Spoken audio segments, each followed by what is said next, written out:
1 2 1 2 1 2 1 2 1 2 1 2 1 2 1 2 1 2 1 2 1 2 1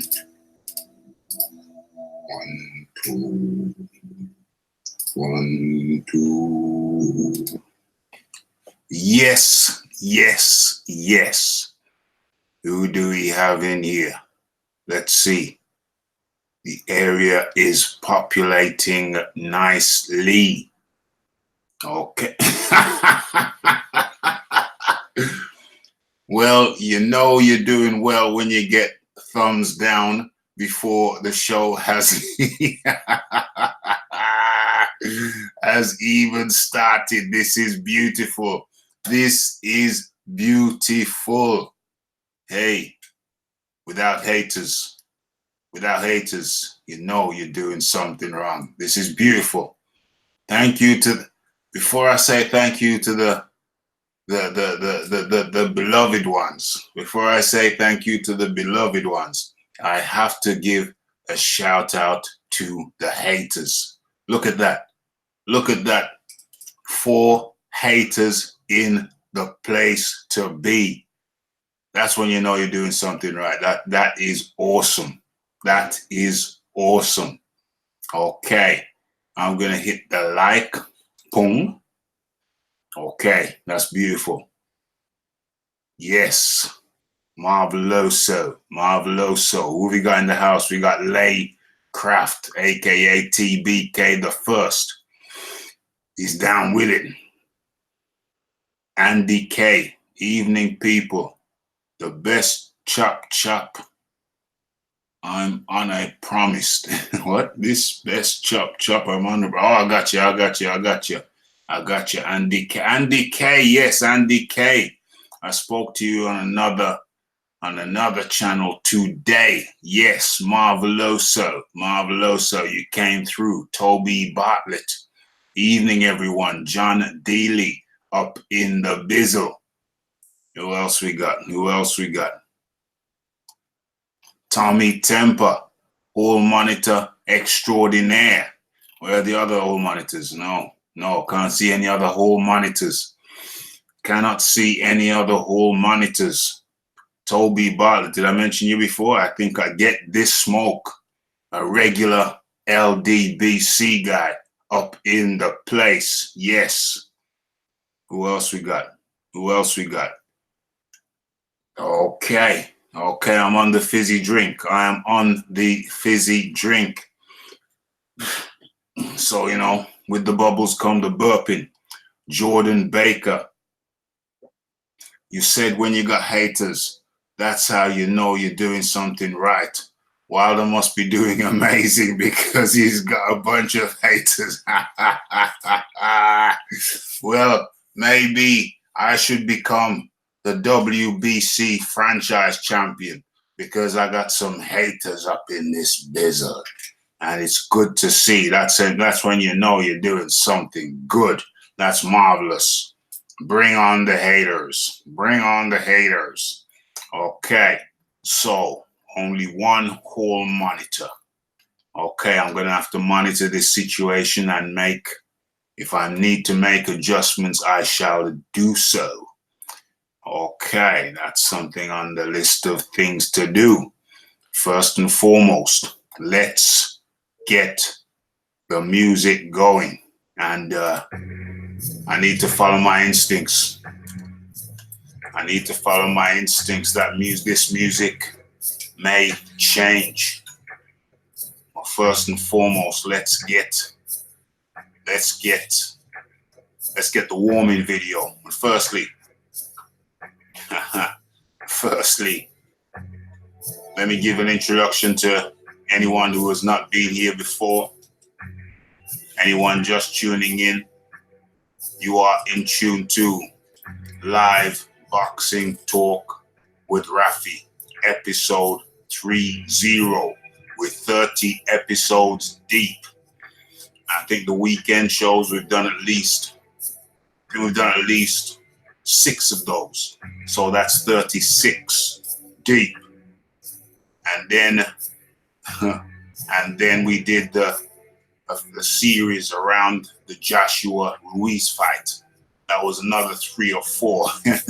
So that what in reality, live boxing talk with Raphie is probably 40 episodes deep. Probably on average 2 hours on average. Remember, we did that 6-hour show. Probably a little bit more than 2 hours, but on average, so we're talking about at least 80 hours in the endeavor. So, you know, you start something. Toby Butler says, spy in the camp. Yo, so, you know, you start something and you just keep on doing it.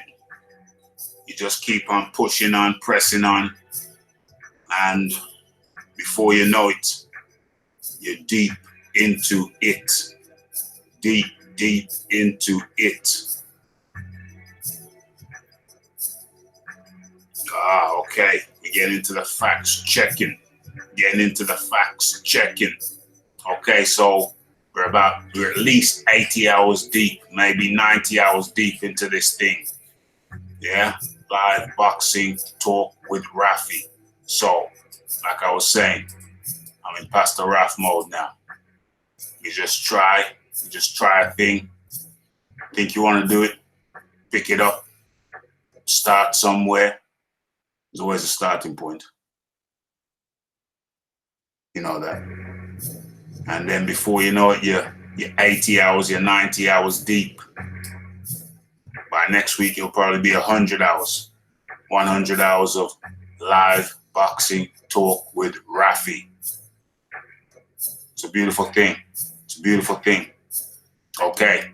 And you know how we do.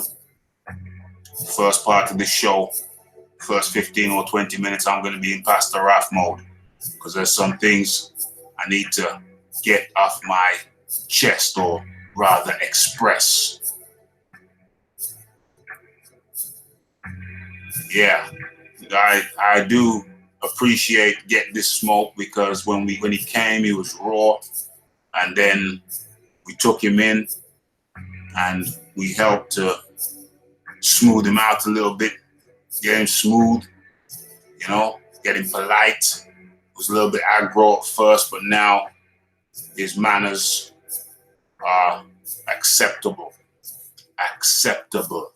So like I said, first 10, 15 minutes is going to be Pastor Raphie mode, because there's some things that I want to get off my chest, some thoughts I would like to share with you. But before any of that, we're going to look for a video. Let's look for a video. Let's look for a retro video from the archives.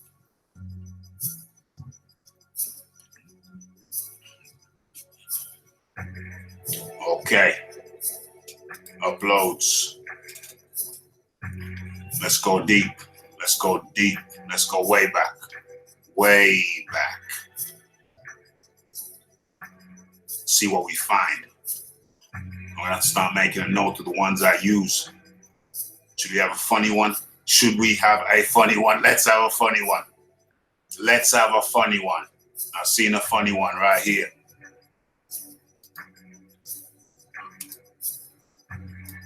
You can have a funny one right here. Let's share. Sharing. Sharing is caring.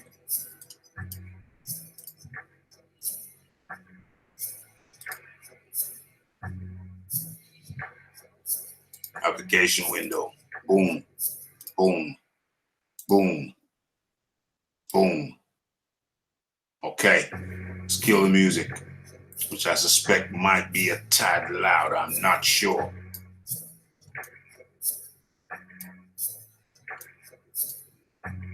Put that on pause. Put that on pause, and let's get this volume up over here. Let's get this up. and let's go. Yes, yes, yes. It's another one. Raphael Dawkins Combat Radio. And today, we look at the possibility of Tyson Fury fighting in a wig. Is that possible? Is it legal?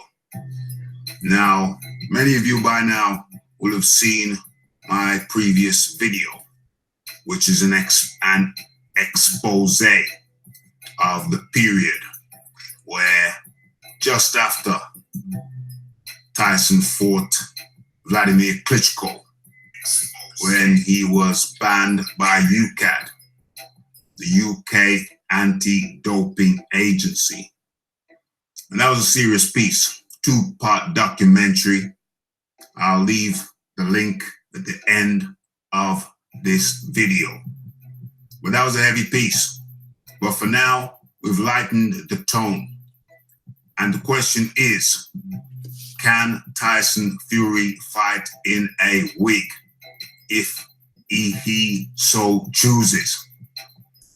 Because in previous days, as we see here, he had a nice head of hair. And sometimes, inevitably, as human beings, we reminisce. So, we know that ladies can change up their appearances at will with makeup, hair pieces, hair extensions, etc. Now, is it not fitting that if a man wants to change up his appearance, he can sport a fine, fetching wig, as we see here? Tyson Fury incognito. Doesn't want to be noticed. So he's sporting this rather fetching, shaggy hairpiece. And the question is, if he wanted to do that during a fight, would it be legal? Would the sanctioning bodies take issue with that? Can he fight in a wig if he so sees fit? I've looked through the rules. I can't see anything preventing him. We know that Tyson Fury is a prankster. So if he turns up to his fight versus Schwartz in a fine, fetching, shaggy hairpiece like this, would he be disallowed? Is there any rules in any of the sanctioning bodies that would prohibit him from wearing such a fine piece? Can Tyson Fury turn back the clock? That's a song, Turn Back the Clock, I think. Can Tyson Fury turn back the clock and come in with hair like this? Is there anything to stop him? Would it be legal?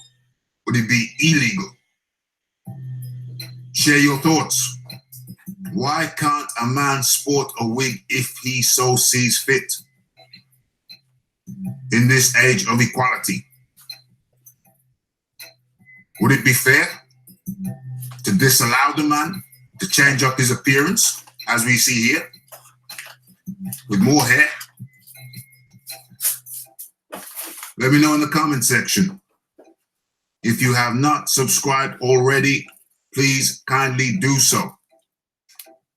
And be sure to go back and check the documentary,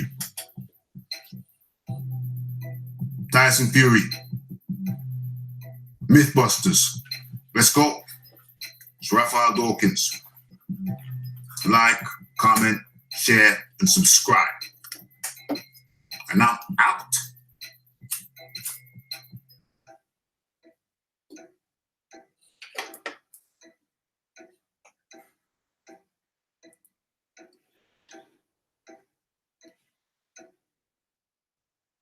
Okay, that was that. The reverberation. Still getting used to this new head microphone set up. Okay, let's get the music back. Let's get the music back. Okay. Right, where are we? Where are we? Okay.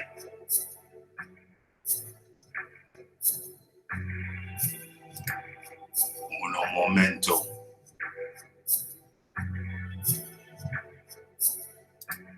Uno momento. Let me just check what's going on. I accidentally timed Tommy Temper out. I pressed the mobile. And boom. Sorry, Tommy. Come back. Come back when you can. Yelp. Yikes. Okay. First things first. Let me send out a link. Need to send out a link, pre-arranged link. Copy that. Where's the Hangouts? Boom.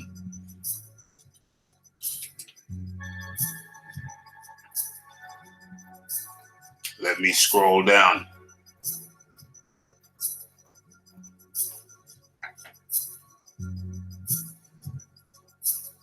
Let me find new conversation.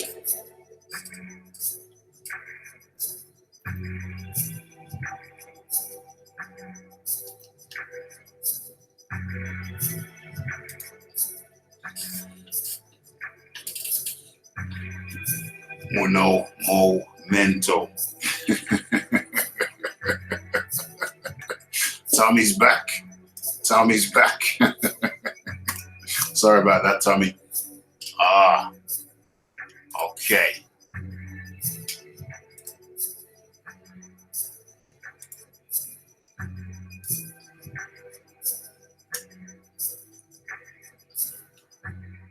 Okay, that link was sent. Oh, get this smoke. Get this smoke on smoke. How many times have we been through this with you? How many times have we been through this with you? Get this smoke. All right, I'm going to try again. I'm going to try again. I'm going to try again with you.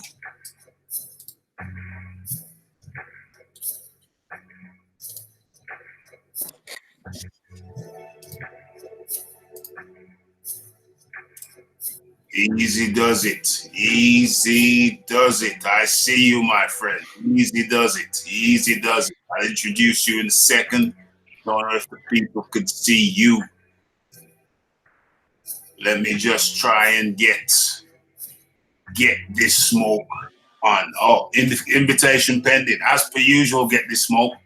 What the dickens is going on? Invitation still pending. What's going on? Get this smoke. What is going on? What is going on? Get this smoke. Invitation still pending. You haven't accepted it. You haven't accepted the invite. I sent you an invite. You didn't accept the invite. Options. Let me see. Close. Yeah, you haven't accepted the invitation. Get this smoke. Is it in my email? 1 second. Let me have a look. Let me have a look. Where is he? Get this smoke. When was it sent? When was it sent to get this smoke?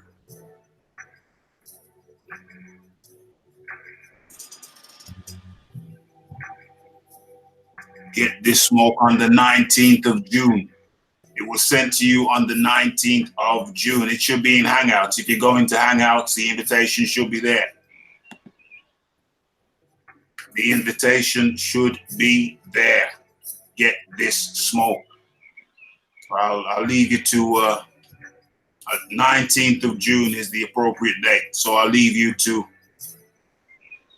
ponder that. I'll leave you to ponder that. And before I go to, you can see him. I think you can see him. Can you see him? I can see him. Can you see him? Can't see him on the screen, but I can see him in the back window. In the back window. Before I go to my guest for the day, I've got to go into Pastor Raphie mode. I've got some things I need to express. Okay, let me take a sip.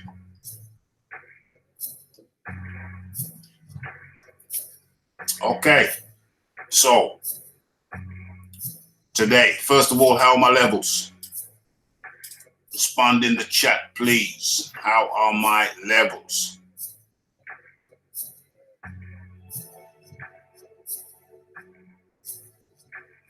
Okay, levels are blessed. Okay, so there's something I want to address.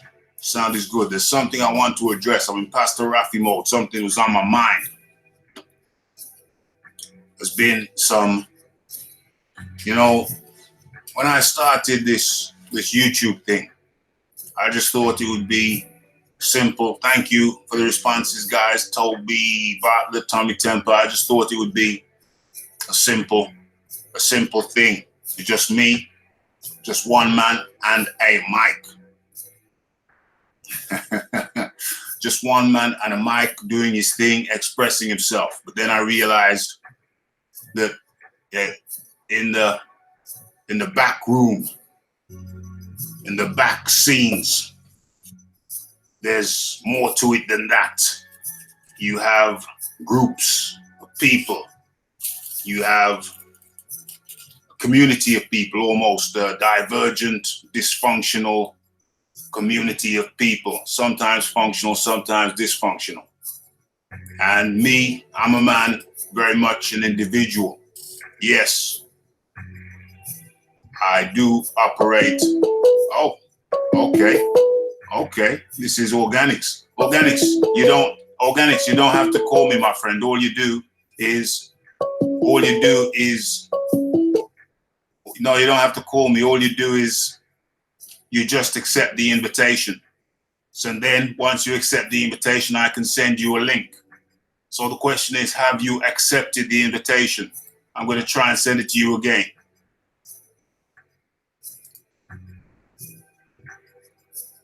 Okay, I see you. I think you might be good. You might be good. Oh, Lord. Bear with me, people. Working to get this smoke on. Uno momento.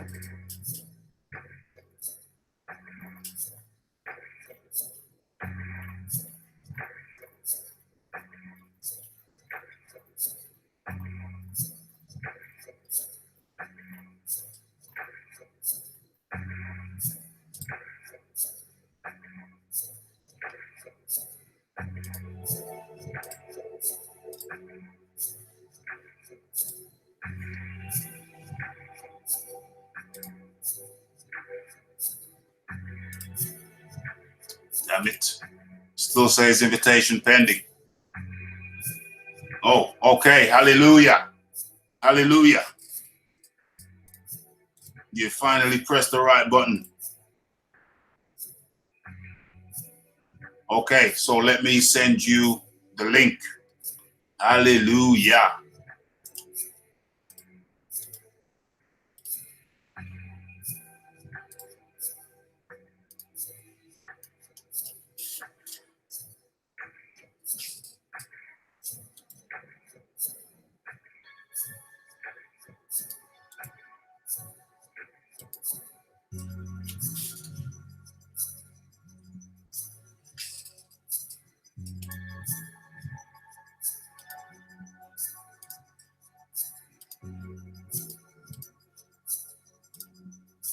So,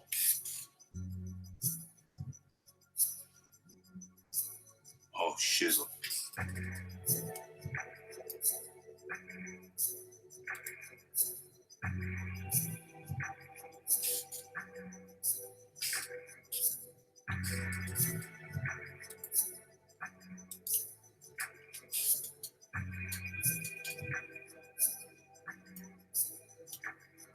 Okay, so now you've got the link. When you come in, get this smoke, mute yourself, and I will call you in along with my other guest shortly. I just let Pastor Raphie talk for a second or two to the congregation. Tommy Sefer says it needs IT support. I think we might be good, Tommy. I think we might be good. Okay. So, as I was saying, when I came into this thing, I thought it would be one man, one mic. Remember, mute yourself, get the smoke when you come in. I thought it would be one man, one mic, just talking to the people. But then I realized I'd entered into a community, functional and dysfunctional.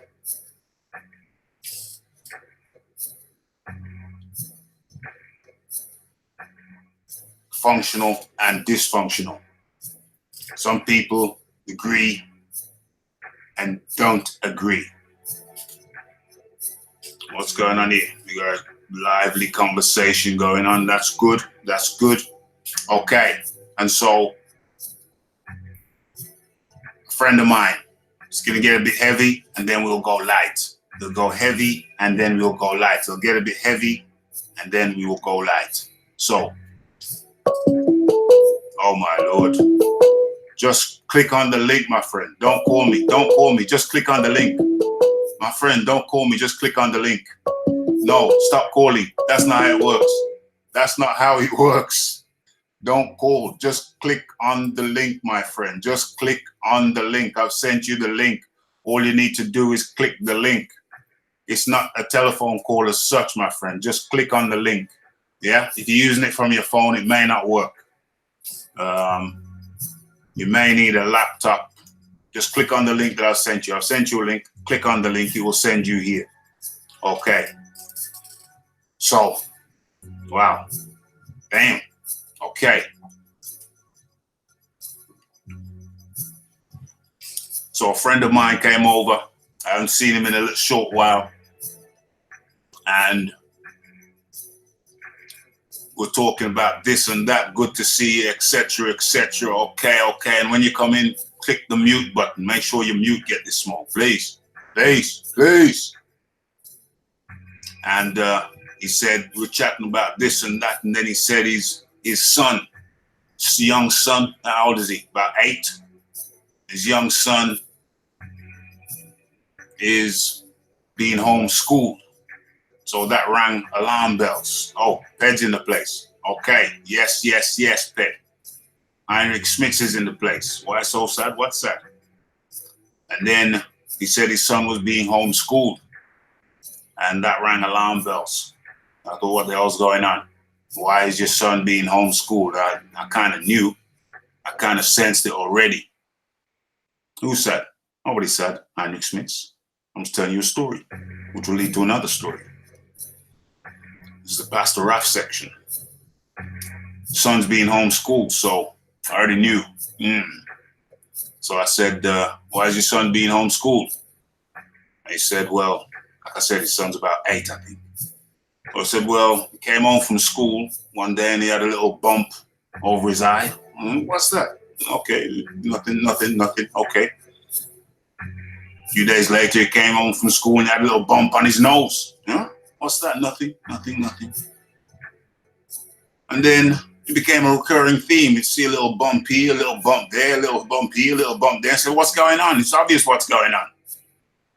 So my friend who I hadn't seen in a while requested a meeting with the head teacher. And that wasn't forthcoming. Kept on getting the runaround. So eventually he just said, well, no, we can't have this. So pulled his son from school and started homeschooling him.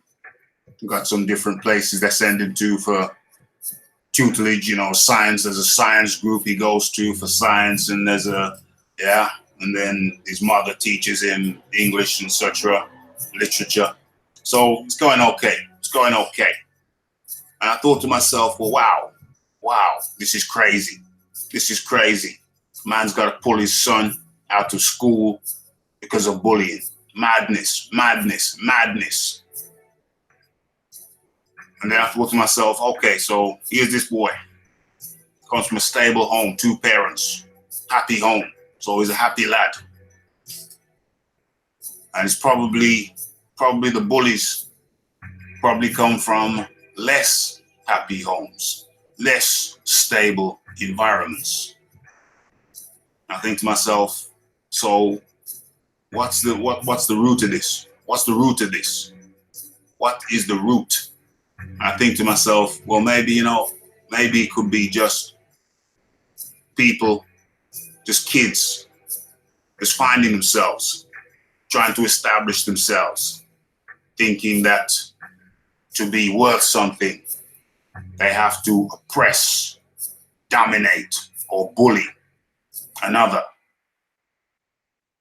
because they probably come from less happy environments.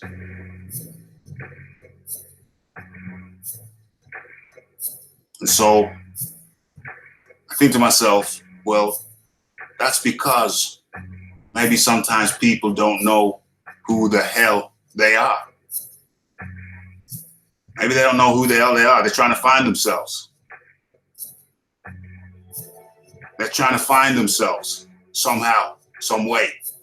They haven't been told. They haven't been led in the right direction. Anthony Willis in the house. They haven't been led in the right direction. So now they're just scrambling for some kind of identity, because they themselves don't know who the hell they are. Go home, 2 parents. Mute yourself, get this smoke. Mute yourself. Probably come from.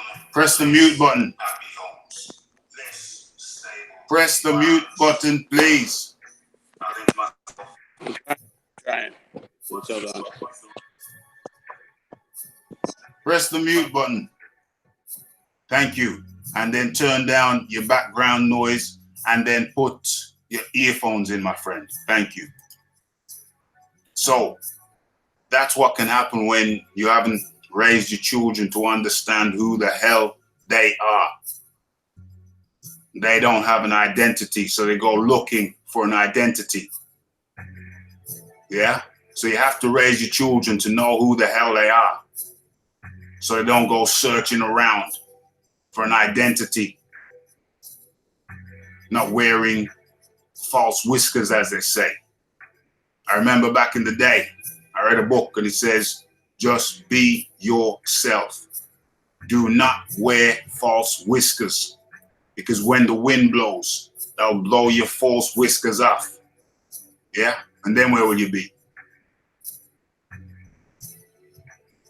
So it doesn't matter if you're a child or an adult.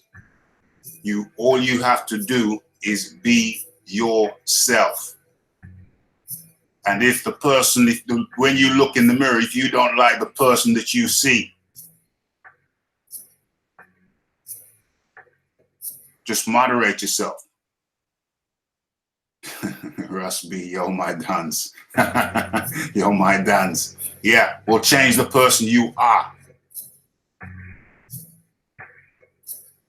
Change the person who you are. And then the person you express will still be you. Just work on you and be a better you and express that you.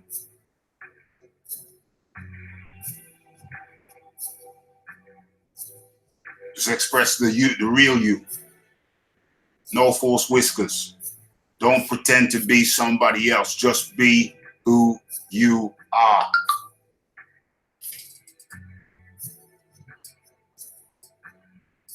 Just be who you are. Yeah? And if you don't like that person, change that person.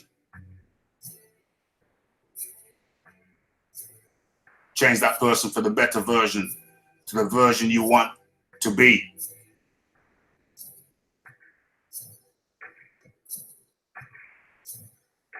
Yes, Ross B, I've heard about that Charlo account. I've got to start using Twitter and correct that. Yeah, I've heard about that Charlo account. I need to get on it and correct it.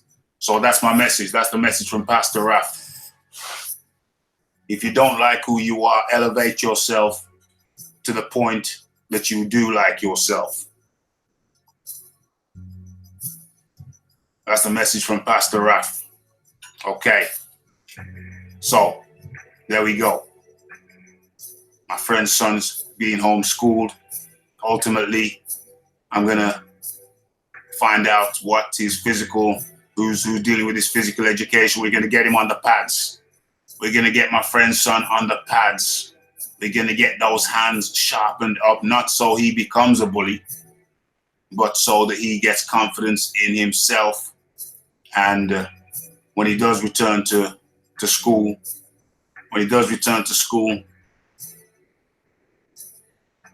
yeah, just contact Twitter and get the account suspended.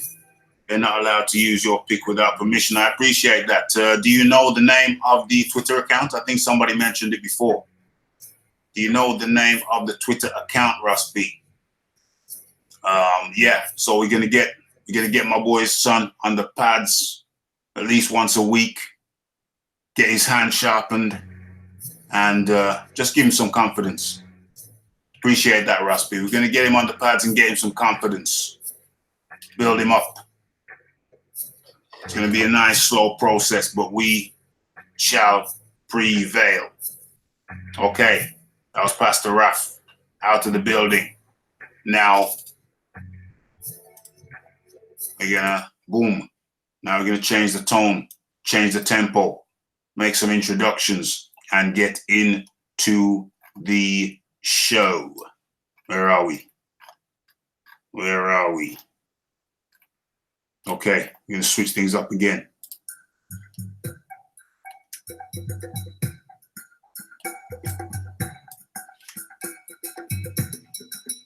Charlo Boxing 1 is the username. Okay, let me just copy that down. And I'll do the introductions. Let me copy that down and put it somewhere safe. Charlo Boxing 1, copy. Let me put that in a Word file. Not that. Then I'll do the introductions.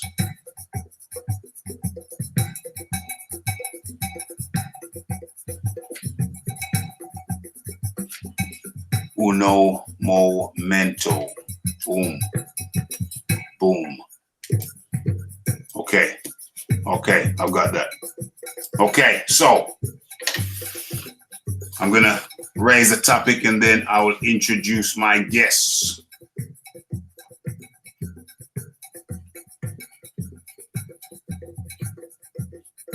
Toby Butler says, thank you, Pastor Raphie. You must be happy with the man in the mirror. Good luck with your friend's son. Yeah, we're gonna work on it. We're gonna work on the son. We're gonna get his confidence up. We're gonna get his hands good, but just teach him not to be a bully. We're gonna get his hands up. We are going to get his hands up. We're gonna get him fit, and he's gonna grow into a big, strong lad anyway, but I just wanna get his hands up so he knows how to defend himself. We're going to work on that. Thank you, Toby Bartlett. Okay, so the first topic is the WBC franchise champ. We're going to be digging into that as the first topic. I said I was going to leave it till later in the week before we did the second episode, but I just felt like I just needed to get this franchise champ thing done. Here with me, joining me is John Dealey. John, how you doing, mate? Oh, good, Raphie, you? Yes, my friend, I'm very well indeed. I've been enjoying the sun. I don't know what it's been like for other people in other parts of the country, but here in the West Midlands, it has been blazing for like 3-4 days straight. Yeah, it's been good. It's been great, absolutely great. Or get this smoke. How do you do? I'm doing fine. Thanks for asking. How are you? I'm very well, thank you. Very well. It's good to have you on the show. Well, I shouldn't say that too. I shouldn't say that too soon, should I? I should say that at the end of the show. Well, say how you feel. Well, yeah. See, to change.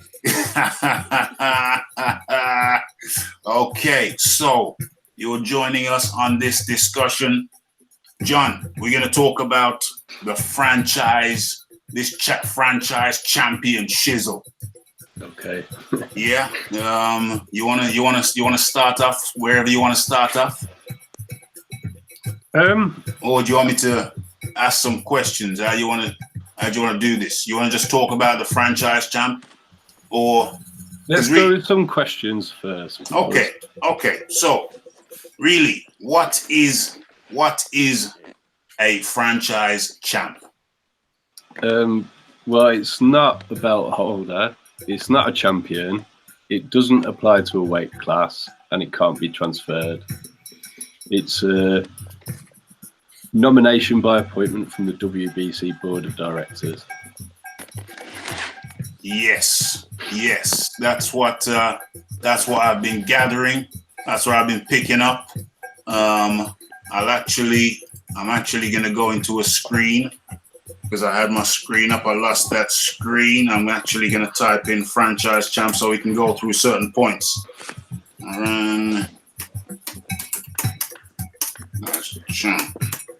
Franchise champ, WBC. Boom. Where are we?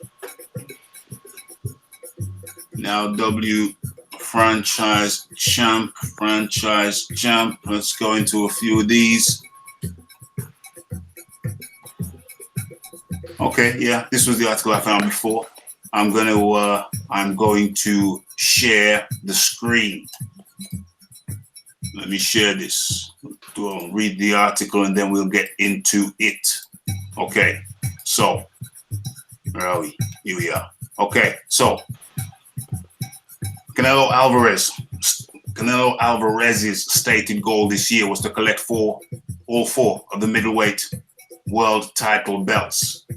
But boxing's biggest star now has a tougher task after being relieved of one of the sanctioning organization's titles. The WBC announced on Wednesday that Alvarez has been reclassified as the organization's so-called franchise champion, something the organization recently created. And that interim title holder, Jamal Charlo, has been elevated to being its full world title holder. When Alvarez appointed Daniel Jacobs on May the 4th in their highly anticipated title unification bout, he claimed a third major 160-pound world title belt. But now he's down to two with the WBC's latest move, which adds another layer of confusion to boxing's alphabet soup belts. In announcing the move, the WBC said that it created the franchise champion tag during its recent mid-year meetings in Honolulu, where the WBC Board of Governors approved it in a vote. The franchise champion is a special designation and status which the WBC may bestow on a current WBC world champion who is also an elite boxer and who has achieved and maintains the highest of statures in the sport. The organization added the WBC may, upon a 2/3 vote of the Board of Governors, designate in each weight category one WBC franchise champion. A franchise champion shall enjoy special status with respect to his or her mandatory obligations. That's basically saying they don't have to do mandaries as we know it. Holding multiple titles and competing for multiple titles of other organizations, as the WBC Board of Governors rule on a case-by-case basis. The WBC is bestowing that honor upon champion Alvarez due to his many accomplishments, which have positioned him as a major worldwide attraction in boxing. And in light of his unquestionable boxing career linked to our organization. The WB said the designation was made by a mutual agreement between the WBC, Alvarez, and Golden Boy Promotions. Indeed, Golden Boy was not at all upset at the reclassification, even if it means Alvarez of Mexico is no longer the WBC title holder. We are very happy and glad that Canelo is being recognized, Golden Boy Promotions said. We think it is an honor for Canelo to be elevated to franchise champion. It goes to show that he's being recognized for all his accomplishments. The WBC said part of the designation requires Alvarez or any franchise champion. Alvarez is the only one at this point to participate in a minimum of 2 social responsibility events every year, organized in conjunction with the WBC. The WBC, Canelo's appointment as franchise champion, the WBC interim champion, Jamel Charlo, is now confirmed as the WBC middleweight champion of the world. The WBC added. Is there any other pertinent points? No. Okay. Stop sharing. So, boom. Where are we? Okay, there we are. Okay, so now we have an idea of what the WBC are propagating with this thing. Yeah, John, do you want to come in? Yeah, I think the biggest thing with it is sanctioning fees apply to the franchise champion. Right. Whereas when you're emeritus, I can't find any proof that you have to pay a sanctioning fee for being emeritus. And they've stripped him of the belt because of a mandatory obligation. Let me stop you there. Can you explain to the people, the viewers, what emeritus means? So emeritus can be designated because someone's retired, someone's injured, or if you step up a weight class. So when Bellevue went up to fight Hay, he was given emeritus status for the cruiserweight WBC champion. Yeah. So what it means is if you go back to fight at that weight or you come out of retirement, you automatically fight the champion. You go straight in at number 1 and mandatory. And with emeritus, there are no sanctioning fees appear to apply that you could find. No. But with this new franchise champion, sanctioning fees appear to apply. They definitely apply. There's an interview with Suleiman stating that sanctioning fees apply for the franchise champion. Sanctioning of fees. Ped saying, Raph smoking. Yeah, I'm smoking hot, Ped. Sanctioning fees apply to the franchise champion. Yeah. That seems to be the difference. Yeah, definitely one of the main differences anyway. One of the main differences. Organics, get the smoke. Yeah. Do you want to say anything on this franchise thing with Canelo? Well, just not so much. It's just to sort of put a point that is it John that's John? Yeah. Hey John. Yeah, the thing about the emeritus is the emeritus can come back and fight for that belt whenever they want, and they have standing. The franchise, as far as Canelo's franchise tax, as far as I can tell, is just they gave him a title because they basically stripped him for not facing Charlo, which is the interim champ and the mandatory. So since he didn't face his mandatory, they stripped him, and since Charlo was the interim champ, made him the champ. So you believe that the WBC stripped. You see the franchise championship tag as him being stripped. I see that as a way for the WBC to still have their name attached to the Canelo star, and to get sanctioning fees. But essentially, he's not facing his mandatories, and he's fighting whomever he wants. Maybe he's going to fight Munguia, maybe he's going to fight Kovalev. You know, he still has the WBA and the IBF, so he has mandatories there, but he's not honoring the WBC's mandatories. So they have a champion who now has mandatories that the WBC can get sanctioning fees 2 times. Yes, yes. But you see, I don't really see that as a stripping. I see that as an elevation because it elevates him. It relieves him of the responsibilities of fighting mandatories. Right, but he doesn't. Well, since he's the emeritus, he also gets to fight Charlo whenever he wants. Yeah, yeah. So basically, he's been freed. He has been freed of the rules to a large extent. He's free from the rules of the normal championship to a large extent. Get the smoke. Oh, he's free of the rules of a normal championship to every extent. He doesn't. Yeah. I mean, the only obligation he has is a fiduciary one. Right. Right. Exactly. So that is more of an elevation than a demotion. I mean, it's you're not champion, so elevate, strip. No, he's still a champion. Not the guy anymore. No, he's still a champion. He's above the champion. I mean, that doesn't make you a champion. I mean, you can say you're above the champion, but it just means that you're not the champion. Because No. The champion is somebody else. No. He's the franchise champion who is above the standard champion. Right, but the franchise champion you can't win. That's they bestow that honor upon you whenever they feel like you deserve it.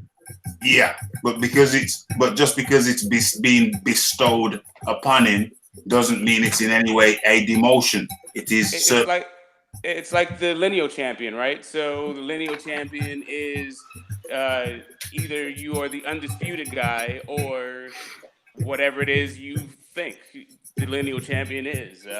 You could go to the Klitschko, the conversations you guys were having, and you have the Fury line that goes all the way back to the golden days of Klitschko, or you can talk about the breaks in it from Floyd Patterson or whomever you want. Anyway, the entire thing is the franchise champion delineation, honor, an honorary title, whatever it is, this new thing, since it's unprecedented one, so we don't know how it's going to apply in the future. But the function of it, the result of it, is Canelo isn't the champion. He's not the WBC champion. At this point, Charlo has one title defense. I mean, are you going to defend the franchise champion? Are you talking to me? You're asking me if I'm going to defend the franchise champion? No, the person is Canelo. Canelo, is he going to have title defenses of the franchise championship? No. He's going to have zero defenses of the WBC title.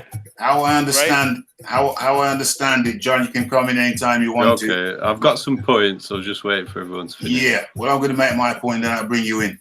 Right, how I understand the champion, how it's going to work is that the franchise champ, when the franchise champ fights, I think, if I'm not mistaken, the pearl belt will be on the line. There'll be a pearl belt. Now, if the franchise champ wins, then he gets the new WBC pearl belt. If the franchise champ loses, then his opponent gets the pearl belt.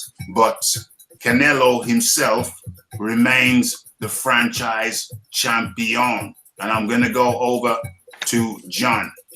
Okay, well, there's a couple of things. First of all, when they've outlined the rules behind the franchise champion, point 3 of those rules says the franchise champion is the emeritus champion. The other thing that they've put in there. Hold on a second.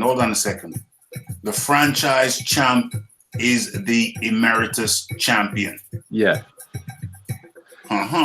He's also the franchise champion will represent the WBC in every single fight as a reigning WBC champion, regardless of any specific conditions or titles being associated with all future fights.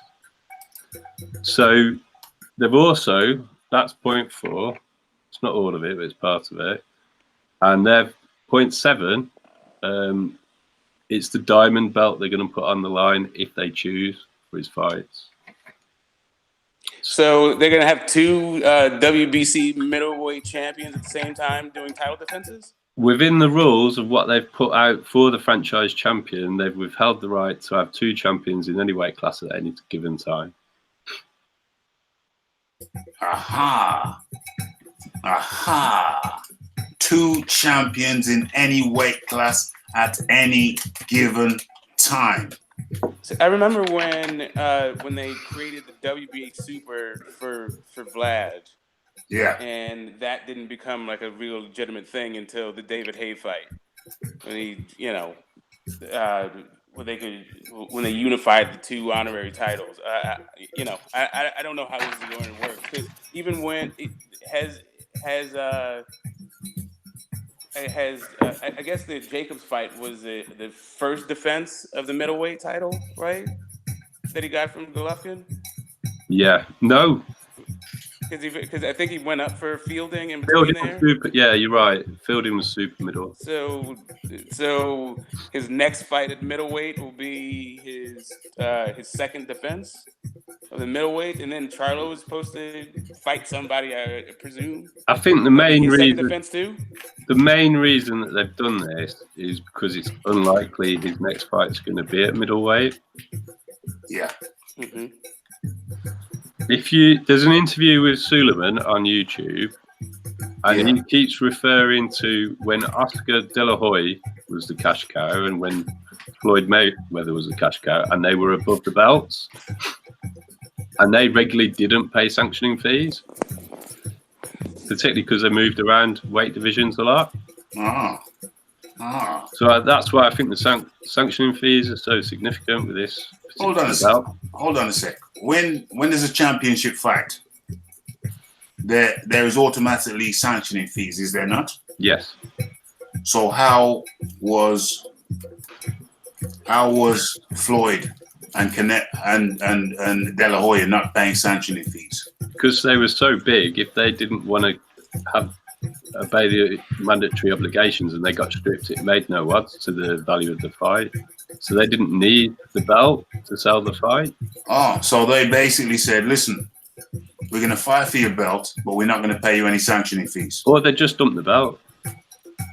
But the sanctioning fees is for the fight to be sanctioned. Yes, so that's the point of the franchise champion, that he's going to have to pay sanctioning fees on all of his fights to the WBC. But let me just step back. One step back. So Floyd's having a fight, a championship fight. How does he say to the WBC, the WBA, or whoever, yo, bro, I'm fighting for the belt, but I'm not paying you any sanctioning fees? When he was at the point Canelo was, he would just say, I'm not bothered about the belt, and give it up. Because he was above the belts, the whole term of being above the belts, the only reason that a fighter will do that is because they don't want to pay the sanctioning fees anymore. Well, the deal is, if you can't come to terms, if it goes to purse bid, then there's a set amount for sanctioning fees for the commissions. Yeah, but I don't really think it's about the purse bid. So if you're moving up and down weights regularly to fight big name fighters, like Floyd did at the end of his career, or if you're just fighting catch weights or moving around, yeah, you pick up belts at multiple weights. So you might hold a title at light, middle, welterweight, and junior welter all at the same time. Yeah, you're not going to fill those mandatory obligations. You've got sanctioning fees owed on all the belts if they're in your weight class, and you're a big enough name to say, I don't need the title, and you dump it. Right, and the champion sanctioning fees are different than the other people's sanctioning fees. Yeah. Whereas with the franchise champion, whatever weight he fights at, they're sanctioning the fight and fees apply. So if he fights Kovalev, he's got a sanctioning fee to pay as the WBC franchise champion. Yes, the WBC franchise champion. So basically, I think we may have unraveled a mystery about why this franchise belt has come into existence. It's come into existence because Canelo was about to ascend, or is about to ascend, into that kind of Floyd Mayweather, Oscar De La Hoya type stratosphere. And because they don't want a repeat or the behavior of those guys to be replicated, where they're just fighting for this belt, that belt, dropping this belt, dropping that belt, fighting for a different belt, and without them getting, without the WBC getting sanctioning fees, they have devised a method whereby he can do everything that Floyd and De La Hoya did, but they will still get paid. That's what I think's happened. Yep. They're trying to elevate him past wins and losses, belts. But to be fair, Canelo can do that anyway. So I think they're just cashing in on that. Yeah, that's what I mean. They've devised a strategy whereby he can do what Floyd and De La Hoya used to do, but they still get paid.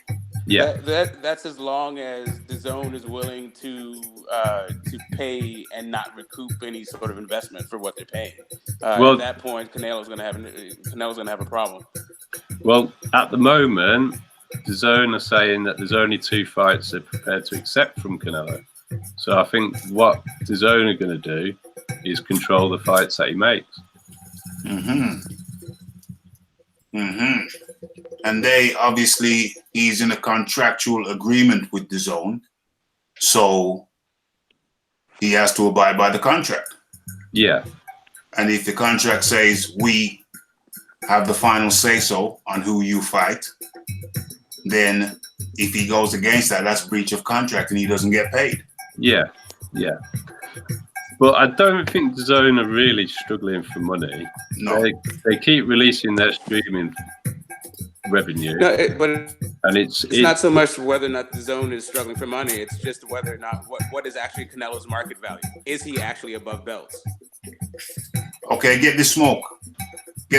How we do it is that the person who's speaking gets to finish what they're saying, and then the next person comes in. Oh, pardon me, I didn't mean to step on it.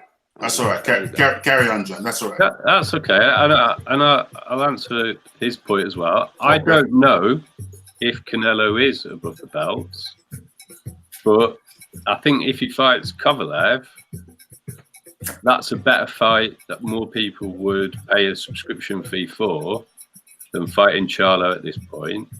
And I think DAZN would rather put that on, or the rubber match with Triple G, which is an in-house fight, than worrying about trying to come to terms with Charlo, which may not even be on the DAZN platform.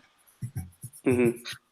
Yeah, it's Charlo. Who's Charlo with? Is it PBC? PBC. So he's Showtime and Fox. Showtime and Fox. Yeah. So Ronnie Shields, Charlo's manager, said that they would fight on the zone if they lost the purse bid. If they lost the purse bid, I'm not sure DAZN want that fight. Let me come in there. My thing with this is that we know how PBC operate. Jamal has not been calling out Canelo. He's not been calling him out. He won the fight on Saturday and did not call out Canelo. We know how PBC operate. They like to do their things in-house. And with Canelo being at the zone, I can see a situation where neither party, neither the Canelo side or the Charlo side, is particularly bothered about doing business with each other. I don't think they particularly care to do business with each other.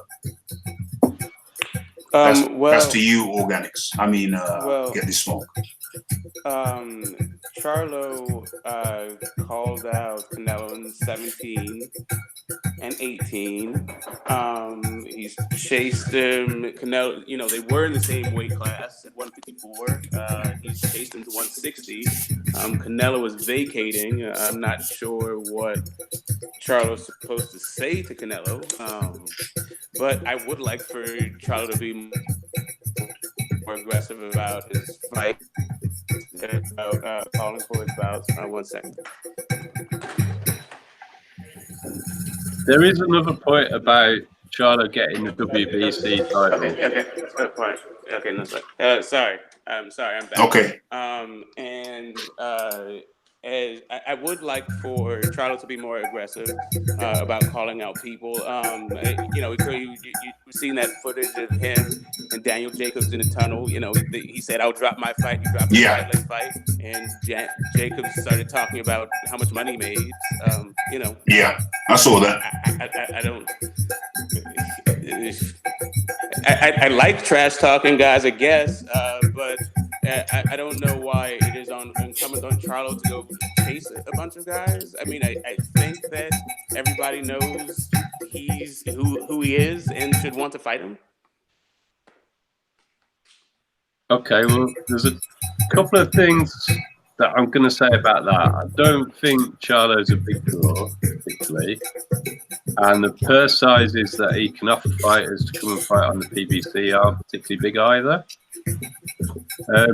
I think Charlo being given the WBC title is also interesting in that there is another beneficiary to this, and that's Al Heyman. From what I understand, Al Heyman has a requirement to put on a specific number of title fights on Showtime and Fox. So Yes. This helps him fulfill that obligation without having to fight for the title. Well, the interim title did that. Was that? I'm not in America. I don't get Showtime or any of those fights from that point of view. So to us, it wouldn't be sold as a middleweight title, world title, if it's interim. So there's basically the championship. So there's the deal he has. He has 2 deals. It really is kind of 4 deals. There's 2 deals across 4 networks, but it's 32 cards. I think the Fox deal is 32 cards, 16 championship fights, and Showtime CBS deal is something along the same lines. But that's kind of a standard thing. That's how the same thing happens with Top Rank. Like everybody has that as part of their negotiations with a network. I think it's even 16 for Top Rank too, actually, with their ESPN deal. But PBC have a ton of champs. They do have a ton of deals, though. They do have they have 4 networks that they have to honor. They have obligations that they need to honor. That could enter into it, but the Charlos were. I think the reason why the Charlos were, or specifically Jamal Charlo, was carrying that interim belt everywhere he went, was because I think it was fulfilling that obligation with Fox. He has been the mandatory challenger to the WBC since Gennady was champion. But the other thing that I really think the PBC benefit is all the middleweight titles were on the DAZN side of the street. And now, miraculously, there's a WBC title on the PBC side of the street without it being fought for. So that's just a point that nobody seems to have picked up upon or mentioned. What doesn't make a whole lot of sense to me is why the zone would let Canelo do that, since they just paid him, $300 million to have all the middleweight titles, to keep them there instead of giving a title away to the PBC for I'm not sure undisputed at middleweight is a big money fight at the moment. Well, I mean, maybe it's that, but I'm just saying for the zone's market traction. I mean, or maybe elevating Charlo makes that fight bigger. Some other point. I can't speak to what the zone, what their smiles and frowns are. Well, they appear, and it's been reported that they were only prepared to accept the Kovalev or the Triple G fight for Canelo's next fight. Yeah, so I mean, maybe and that's maybe what it is that Al Heyman or the PBC has such a presence that there's not that many games in town. Either you have top ranked PBC or who you got. The PBC seems to have the best working relationship with the WBC, because if you're gonna talk about how Charlo should be a mandatory for the WBC belt, you can't overlook the fact that Dillian Whyte is definitely the best contender to be the mandatory for the WBC heavyweight title, but he hasn't been put in that position. He has been put in that position. He's still not been designated. He's never been designated the mandatory. Well, Dillian Whyte's situation is a little bit different because he is also the silver champion and he has his own obligations as a silver champion. He's not just and he's the silver champion #1, not the mandatory. So it's not. Look, he's not the mandatory. Charlo was the interim and the mandatory. So what Dillian Whyte is a #1, which is just a ranking system, and a silver champion, which actually does have obligations.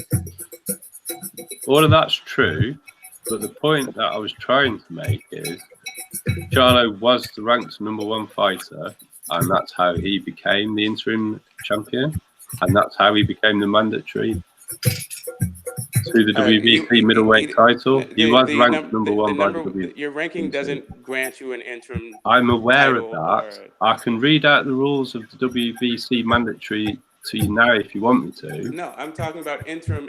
I'm talking about the interim. Yeah, I understand because we're talking about putting the interim title. Okay, we're talking over each other. We're #1. Let's make sure that we're all talking about the same thing because there's 3 different designations and only one of them applies to Dillian Whyte. #1, your #1 contender, the interim champion, and your mandatory. I understand. If you want to talk about what Charlo was #1 interim and mandatory. From what I understand, if you're the interim champion, that gives you rights to become mandatory, which is why they're talking about putting the interim belt on the line for the Whyte versus Rivas fight. What I was trying to say was, whilst your ranking doesn't automatically make you a mandatory, particularly if you're ranked #1, it doesn't really matter where you're ranked in the top 10 to become mandatory to the. No, you have to be ranked top 3 in the WBC. It doesn't.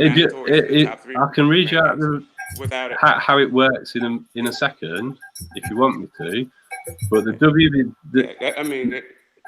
WBC can appoint anybody that they choose to be the mandatory, and it has to be by appointment. It doesn't really matter about rankings. It clearly states in their rules that they can choose whoever they wish. They outline what they believe it to be, and then in the next sentence they say, "But we can choose whoever we want." We override it. Basically, yeah, they can do what they want. Basically, basically, the WBC can do as they see fit. Yes. And what it would seem to be is when it's an Al Heyman fighter, specifically Mauricio Suleiman. Well, listen. Hold on a second. Listen, I'm gonna redirect this thing a little bit. So everybody talks at one time.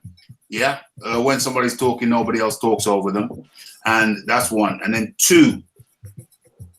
What I'm saying is that the WBC can overrule their rules ultimately.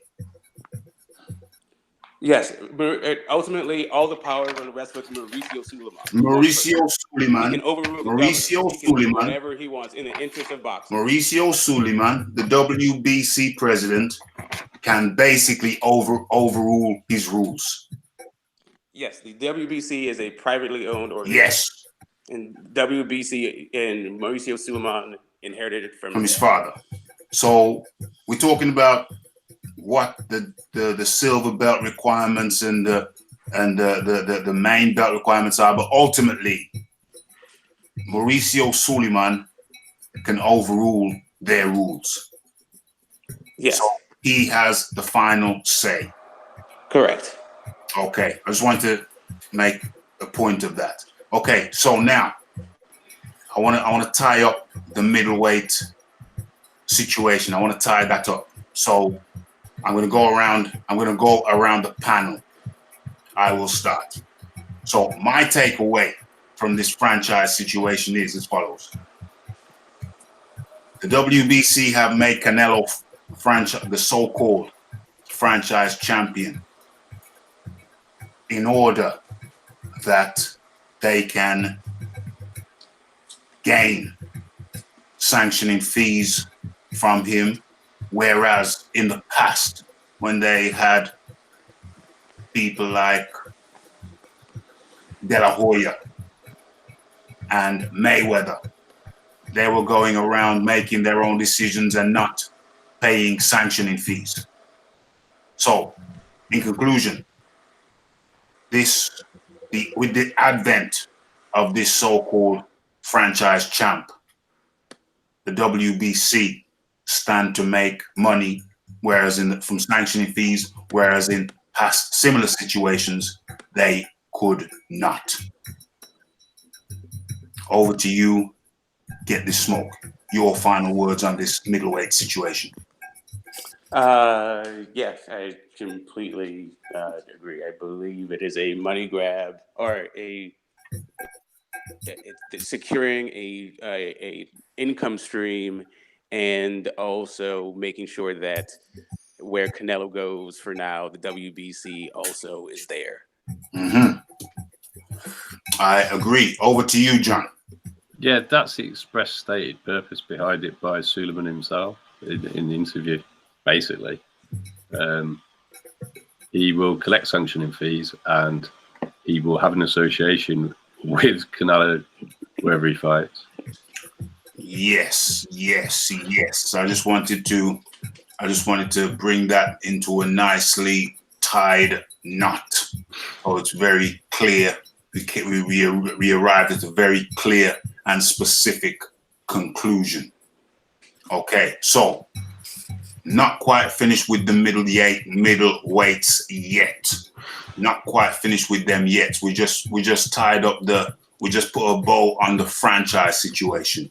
Now, as for the middleweight situation, this is probably going to be more opinion based, but I'm going to go around the panel.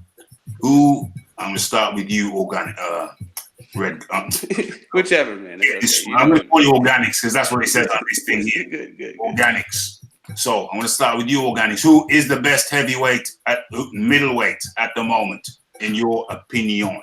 The best middleweight at the moment, middleweight champion at the moment is.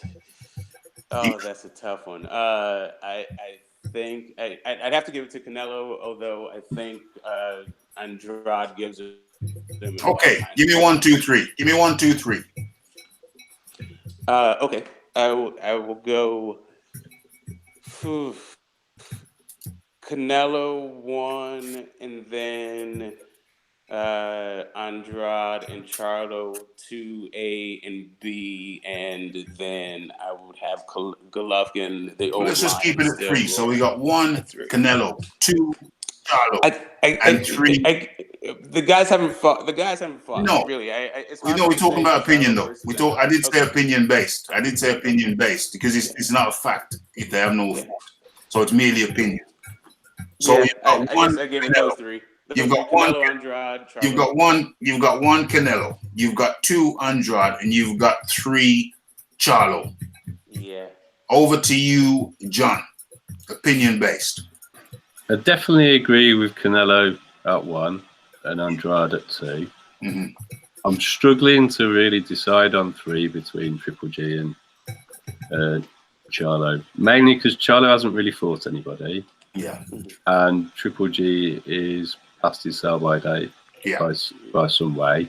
I don't think he beats.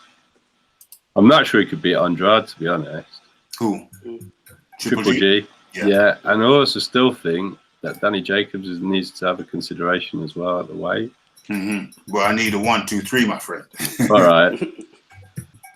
I'll go Canelo, Andrade, and I'll go for Charlo just because I'll give it out to you for this point. Okay, right. So, and it's just opinions, obviously. So I want to talk about that. I want to talk about Charlo, Jamel Charlo. I want to talk about Charlo. It seems to me that Charlo is comfortable because I'll give you mine. My one is what the hell? My mind just went blank. Don't say anything. Just let it come back to me. Let it come back to me. Oh yeah, got it. Okay. So my one is Canelo, number one. Number two is Andrade, and number three is Golovkin. That's my 1, 2, 3. So I have Golovkin above Charlo. Now it seems to me, as I'm putting this out there for discussion, orderly discussion, it seems to me that Charlo doesn't appear to be in any kind of rush to tangle with Canelo, Andrade, or Golovkin. Over to you, Organics. Okay, so Charlo going after Andrade. Andrade said he wants to fight the little brother instead. Charlo going after Canelo, he's chased him right out of the WBC title from 154 and 160. Jacobs, I guess, is too busy touching M's. I am not sure who. Okay, who is calling out Charlo? That Charlo is saying no, I'm not going to fight. No. You're twisting what I said. No, I've already answered that one, and now I've said this. He has called these guys out. This is what their responses have been. I guess he could keep calling them out. I don't know what that's supposed to get a person, especially a champion. I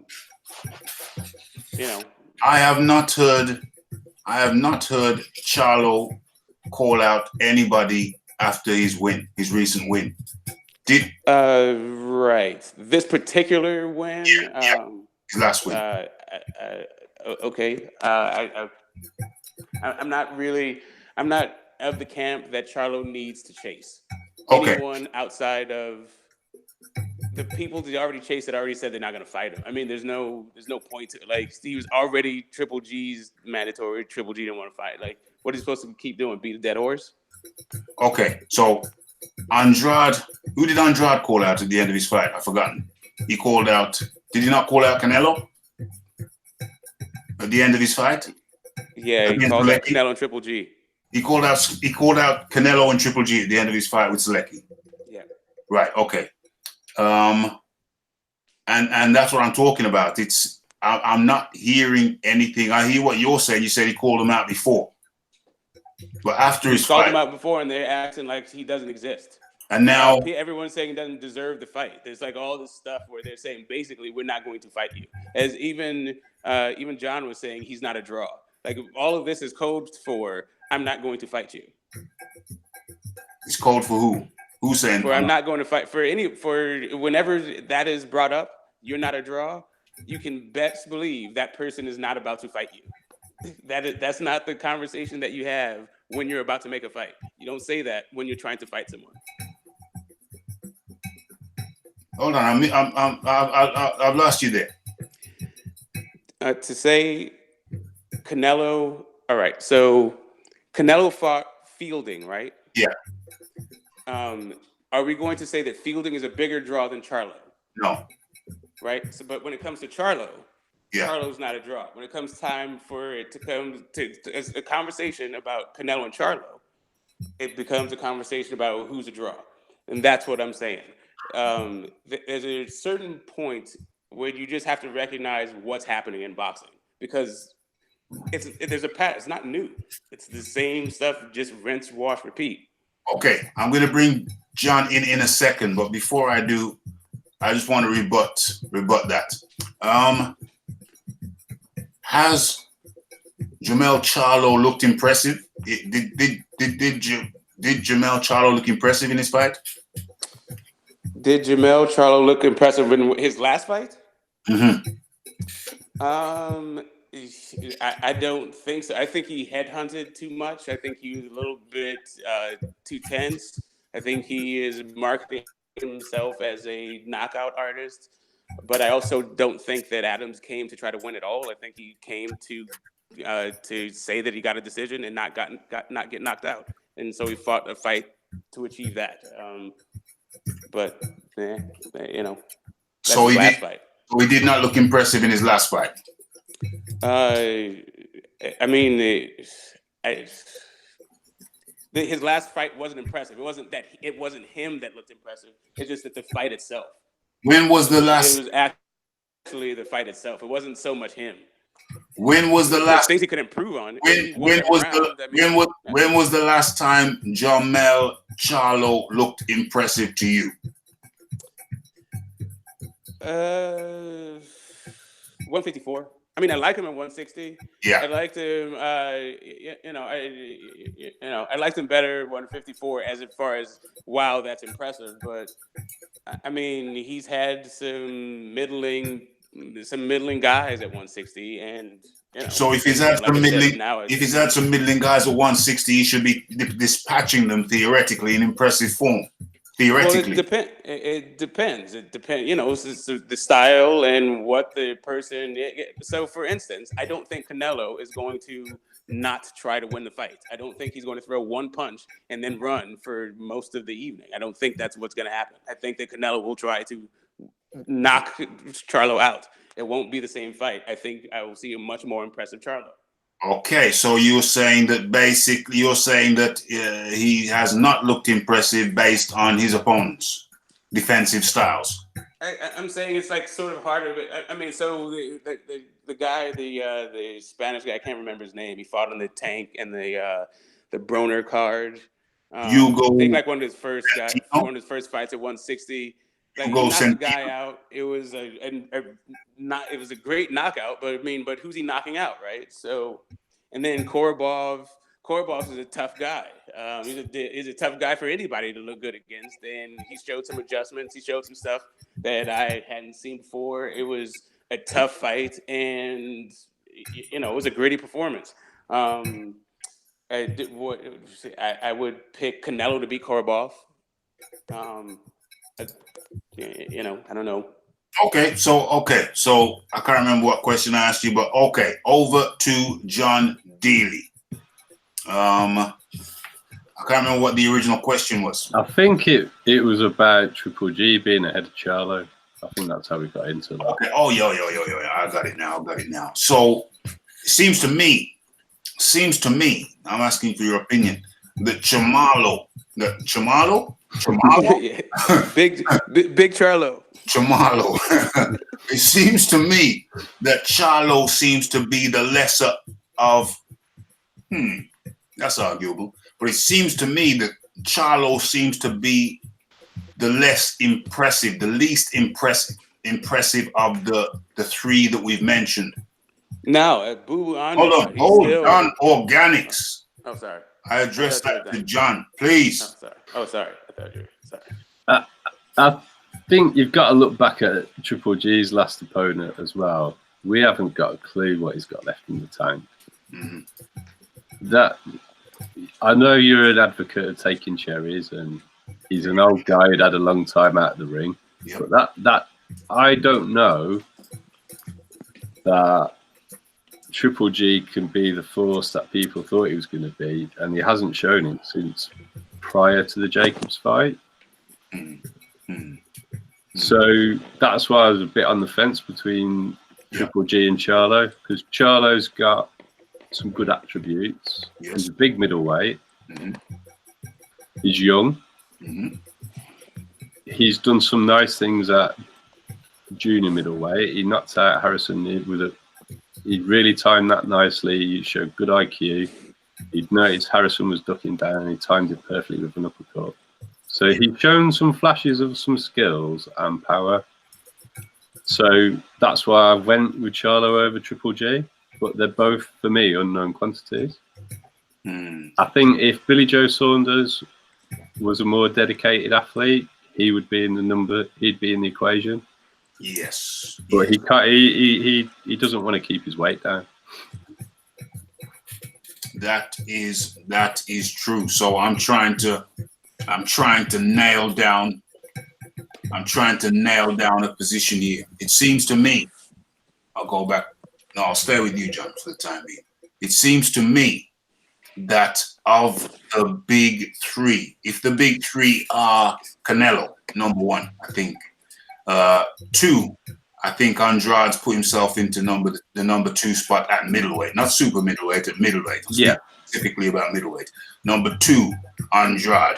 And number three at middleweight, I think commercially number three is, commercially Golovkin would be number two. But I'm saying in terms of skills, I think Andrade now appears to be ahead of Triple G. And in our picks, we've all agreed on that.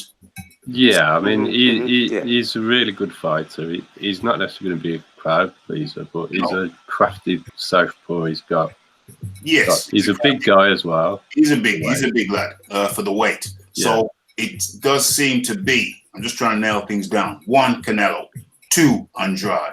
3, Charlo or Triple G. Yeah.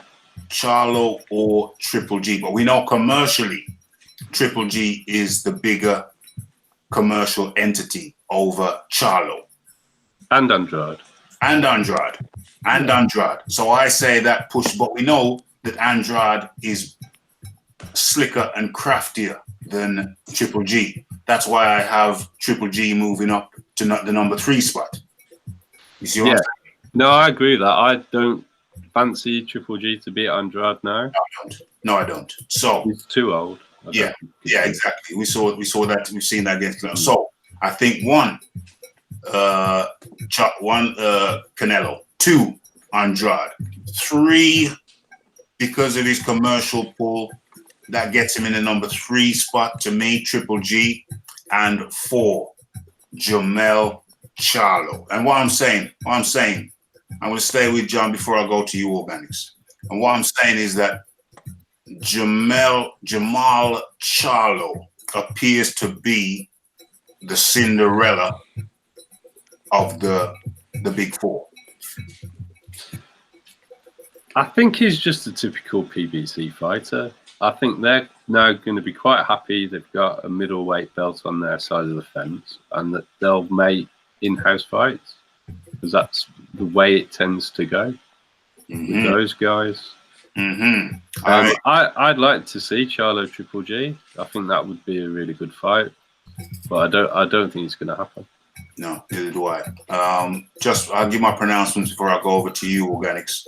I think my position is that Charlo, Big Charlo, is. Hold on. Tommy Temper comes with a good joke. Commercial pull does not mean TV commercials. That's going back to a conversation I had with my good friend over there, BFTB, when we talked about commercial value. He said, "Well, I ain't seen Joshua in no commercials. So, yeah, I'm wrapping up before I send over back to Organics. I think Jamal Charlo is the Cinderella of the big four. He's the Cinderella guy. He's just the guy who's going to be your typical PBC in-house guy. Don't care too much about the other guys because he's going to be making a stable. You see, Al Heyman gets a bad rap. He gets a bad rap, or he gets a rap, whether good or bad, you decide. But he gets a rap that he does this, he does that. But one thing I have noticed, I will say about Al Heyman, not that I'm a fan of his, but one thing I'll say is that his fighters, other than Gary Russell Jr., generally tend to be quite content. And I'll tell you why. I'm going to hand over to you, Organics. Be patient. And I'll tell you why I think that is. I think he invites them in the office and he says to his champions, listen, we're going to give you fights you can win. And you're going to be making good money for a long time. You're not going to be like the other guys making a hell of a lot of money, a boatload of money for a year, and then get a bad matchup. We're going to give you fights you can win, and you're going to be making decent money for a long time. And I think that is it's pure hypothesis, of course. It's an opinion, it's a hypothesis. And that is the reason why we tend to see, in my opinion, we tend to see PBC fighters tend to be quite happy. It's very rare you find a PBC guy wanting to jump ship. Very rare. As a matter of fact, Andy Ruiz Jr. voluntarily left Top Rank to go to PBC. So obviously, they must have made him an offer that he found attractive. So in conclusion, before I hand over to you, Organics, in conclusion, I see Jermall Charlo as the Cinderella of the group. He may remain the Cinderella because he knows all he has to do is fight the fights they put in front of him, and the fights they put in front of him, they will be calculated so they are very winnable for him. And he can make a decent wage over at PBC for a long, long time. So in conclusion, I don't think he's in a rush to fight any of those other guys. He doesn't need them when he's making a good wage under the PBC system. Over to you, Organics. Okay.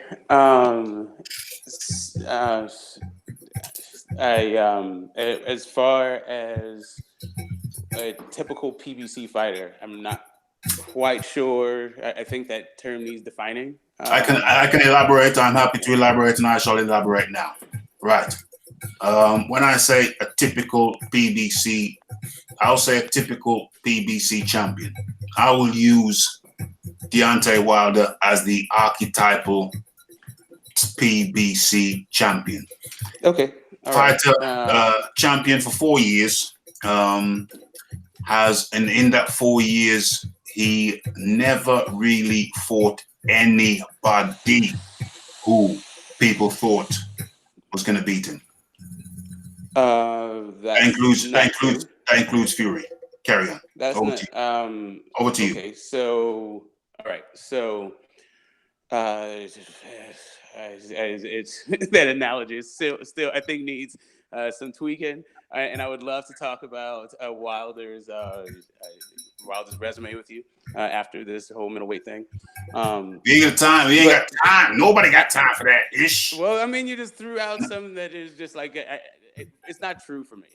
But anyway. No, hold on. No, we can nail this down easily. We can nail this down easily. I will be doing. Me and John are going to be doing a Wilder thing another time. But you name me the fighter that you thought when the matchup was made was going to beat or could beat, was likely to beat Deontay Wilder. Name me the guy. Okay, how about we not make it a subjective thing about me and we just talk about what the bookie said? He was not favored against Taverne. He was not favored against Fury, and he was not favored against Ortiz. Hold up. Wait a minute. There was all 50-50. Hold on. No. Hold on. No. He was an underdog against Taverne. Okay. So you are suggesting to me that he was not favored against Fury. I think they had it 50-50 by the end of the night. I think actually Fury was slightly ahead. Tommy Temper is an Irishman, and he considers Fury to be an Irishman, even though he's come from Manchester. So I'm pretty sure Tommy Temper knows about the betting odds. I recall, it opened up wide for Fury, and then my man, please, just one speaker at a time, please. Oh, sorry. As I recall it, Tommy Temper, Deontay Wilder was the favorite in the Fury fight. We're doing it fight by fight.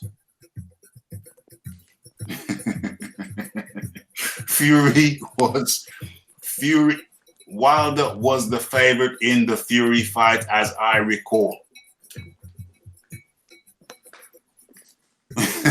Wilder. Now, I'm not American. I don't live in America. so I cannot speak about the American odds. But as I recall it, in the UK, Fury, Tommy Temple says it was almost 50-50.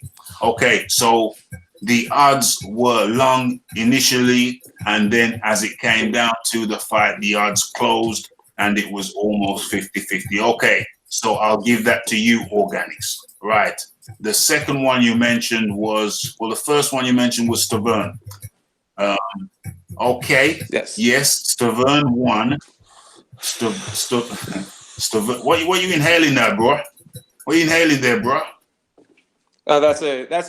Okay, all right. So, yeah, Stavern won. I do recall. Odds Checker has it at 14-19 Fury. So, hold on. John Daly, you saying Fury was the favorite? John Daly? No. 14-19 means he's not favored, and Wilder was 5-4. So it's like, it is close. Okay, fair enough. So it's closer than I may have thought. Okay. But Wilder was the favorite according to Odds Checker. Okay. Yeah. I don't know what the betting was in the state. Okay, so yeah, that's what I'm saying. Is that Wilder opened wide, and then it became closer. But he remained the favorite according to the betting. So, and that's a good point. And let's be clear before we move on to Stavern. And let's be clear, when that fight was made, Wilder was the wide favorite. Yeah, definitely.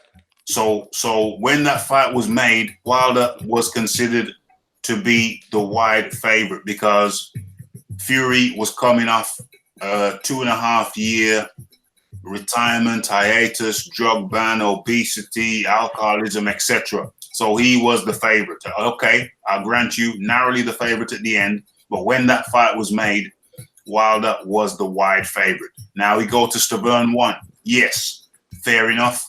Wilder was not particularly, he wasn't where he is now. So yes, Stavern may have been somewhat of a favorite in that fight. However, so I'll grant you that. However, Stavern was 37 years old at that stage. Okay. In that first I'm not sure how this is. So it's supposed to be a typical PBC thing. We haven't finished because you mentioned 3 names. So you will have the right to reply. And the third name you mentioned was Ortiz. When that fight was made, John, could you work your magic with the odds checkers, please, for see who was favorite in the Ortiz fight? Ortiz v. Wilder. When that fight was made, I don't recall anybody having any fears that Ortiz was going to win that one. I don't remember thinking Ortiz was going to win. But we got people checking out anyway. But in the meantime, in between time, okay. So my point is that Wilder's fights, he has always been the heavy or the favorite to win. John says -400. Does that mean big for Wilder against Ortiz? Does that mean big? I'm not a betting man. I don't know what them numbers mean. My understanding of that is it puts Wilder as a favourite. That's the betting that the Americans use. Betting system American used. Yeah. Okay, so get this smoke because you're making it so hard. I'm definitely remembering your names. Get this smoke, yeah. So get this smoke, yeah. So over to you. He's been the favourite. We don't know about Stavern, but he's been the favourite in 90% of his title contentions. Over to you. Okay, so is that supposed to mean that is a PBC thing? Because I'm pretty sure Klitschko is not a PBC fighter, and he was pretty much slated to win all of his fights, even the ones he lost. Yeah, and that was for like 20 years. I never said it was uniquely a PBC thing, but carry on. That's what I'm doing. But we're saying a typical. I'm not sure what you mean by that. It's not like AJ's been involved in these 50-50 fights. It's not like the other champions don't have this thing. Like I'm trying to figure out what you mean by PBC versus something else. Well, PBC are known for their in-house matchups. Obviously, for a champion for them to maintain, PBC are known to maintain their belts in-house and to make, certainly with the Deontay Wilder, and to make safe matchups. They are known with Deontay Wilder. They are known with Deontay Wilder to make safe matchups. Is what I'm saying. Over to you. That is different from Top Rank or Matchroom. How? Safe matchups. Well, it's different from Top Rank and Matchroom. How? Well, you see, with Povetkin, let's use Joshua as an example. With Povetkin, I viewed Povetkin as a very dangerous matchup. Olympian gold medalist, WBA heavyweight champion, and he can knock people dead. So I viewed that as a dangerous fight. And also, I viewed Povetkin as a better fighter, a more dangerous fighter than Luis Ortiz. So, we're at the point when Anthony Joshua fought Vladimir Klitschko. That was early on in his career. Was it his 16th fight, 17th fight? Very early, and it was seen as a crazy gamble. Deontay Wilder doesn't have those crazy gambles, is my point. Over to you. Well, let's start with crazy gamble, and since we're not going to do the subjective, I can go into the subjective, but let's keep with the objective. Okay. I believe that Povetkin AJ was an 11-1 fight in AJ's favor. The odds, you could not get odds for Povetkin to win that fight. That's the objective about like what people thought about the competition level of that fight. For me specifically, Povetkin, fine when he was young, and he has a style that's athletic that would have deteriorated over time anyway. You add the myriad of banned substances, and this one was, I don't know. This one was It was VADA tested. Knocking out David Price. I don't know. You can feel he is in with stiff competition if you want to feel that way. I'm not gonna try to dissuade you from your opinion, but that's not what the bookies thought. Okay. When it comes to Povetkin, and then when it comes to Vladimir Klitschko, let's see. Vladimir Klitschko, it was intriguing because AJ was on his last legs, but I don't know. Let's throw some objectivity in this whole thing. Whoever has come off the couch for as long as Vladimir Klitschko and then won the championship? Vladimir Klitschko had 2 training camps in that time period. He's not 2.5 because he trained for 2. So I'm going to help you out. 0. 2 Fury. He trained for 2 Fury rematches, and Fury pulled out last minute. I got it. I didn't say it's not intriguing. I'm not saying, and for those reasons, the match is an intriguing matchup, and it was a great fight. Yeah. I absolutely loved the fight. It was a phenomenal fight. As far as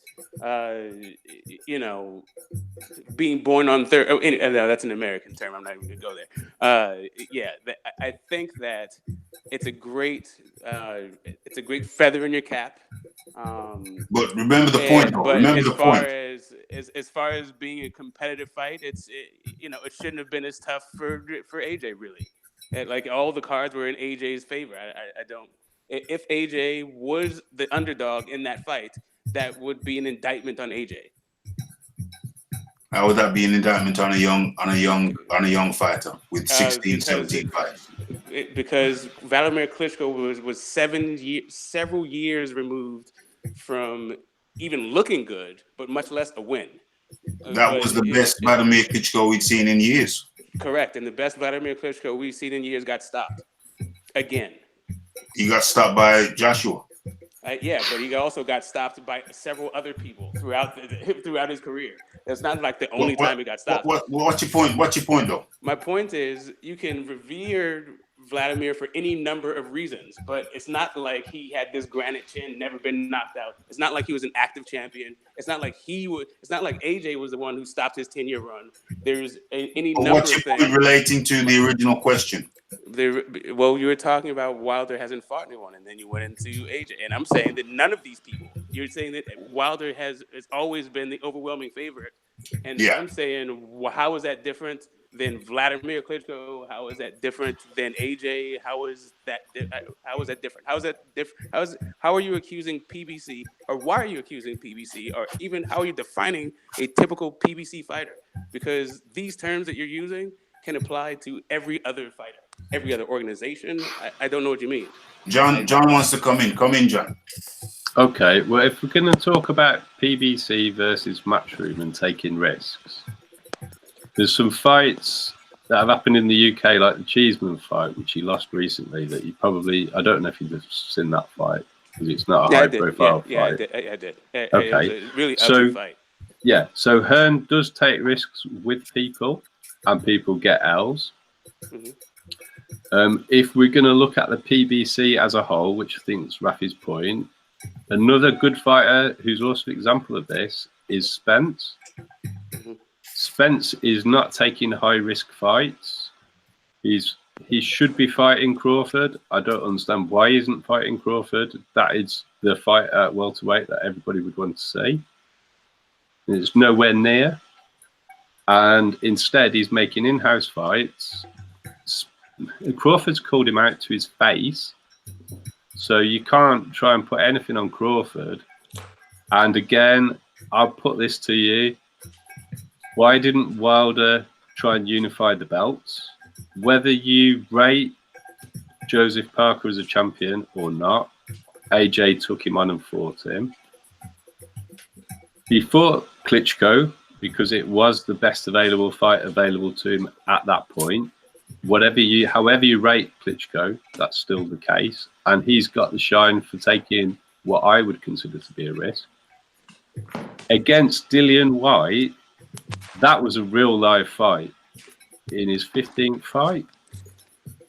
Wilder, when he was in his 15th fight, was fighting real low-level journeymen. So Hearn does take risks, and sometimes they bite him on the arse. I mean, you could argue that Andy Ruiz was too much of a risky fight when they could have put him in with Hunter, because Hunter was never going to knock out AJ, and they could have stitched Hunter up on the cards. Yeah. Okay. Over to you. Okay. First off, that Cheeseman fight, that was really ugly fight. It was just horrible. I believe that was free. That was a Matchroom fight that was on free TV. Yes. Yeah, but the point is, Ted Cheeseman let me finish my point. Let me just get to where I just wanted to make sure that I had it correct, that was free. On the PB side, you have J-Rock and Jarrett Hurd, and that was a great fight, completely 50-50, completely free. But not only J-Rock, but also you had Harris and Charlo, also another great risky fight where belts actually change hands, and that was spoiled other big fights. So to say that PBC to imply that PBC doesn't have risky fights, just like everybody else has risky fights, I'm still not understanding. Okay. And as far as let me finish. Okay. Let me finish. You said a lot. When it comes to Spence versus Crawford, you guys may or may not have no, because the stuff's out on the internet if you're interested. But both of those guys, there's a tradition. Let me say that there's a tradition for boxing in the African American, the Black community in America, and while they are out there for everyone to see, you may not catch some of it. So Bomac came on such a channel, and this was I want to say right before the Horn fight. This when he moved up. He's going to challenge, no WBO challenge for the fight. He said then, 2019, 2020, they have things to do. They will fight. Everybody will know that they're going to fight. They're going to build the fight. Get your popcorn ready. They said that then. Everything up until then, Spence has not. The only difference, the only thing that's different is that Spence is telling you what he's going to do, while Top Rank is doing what they always do.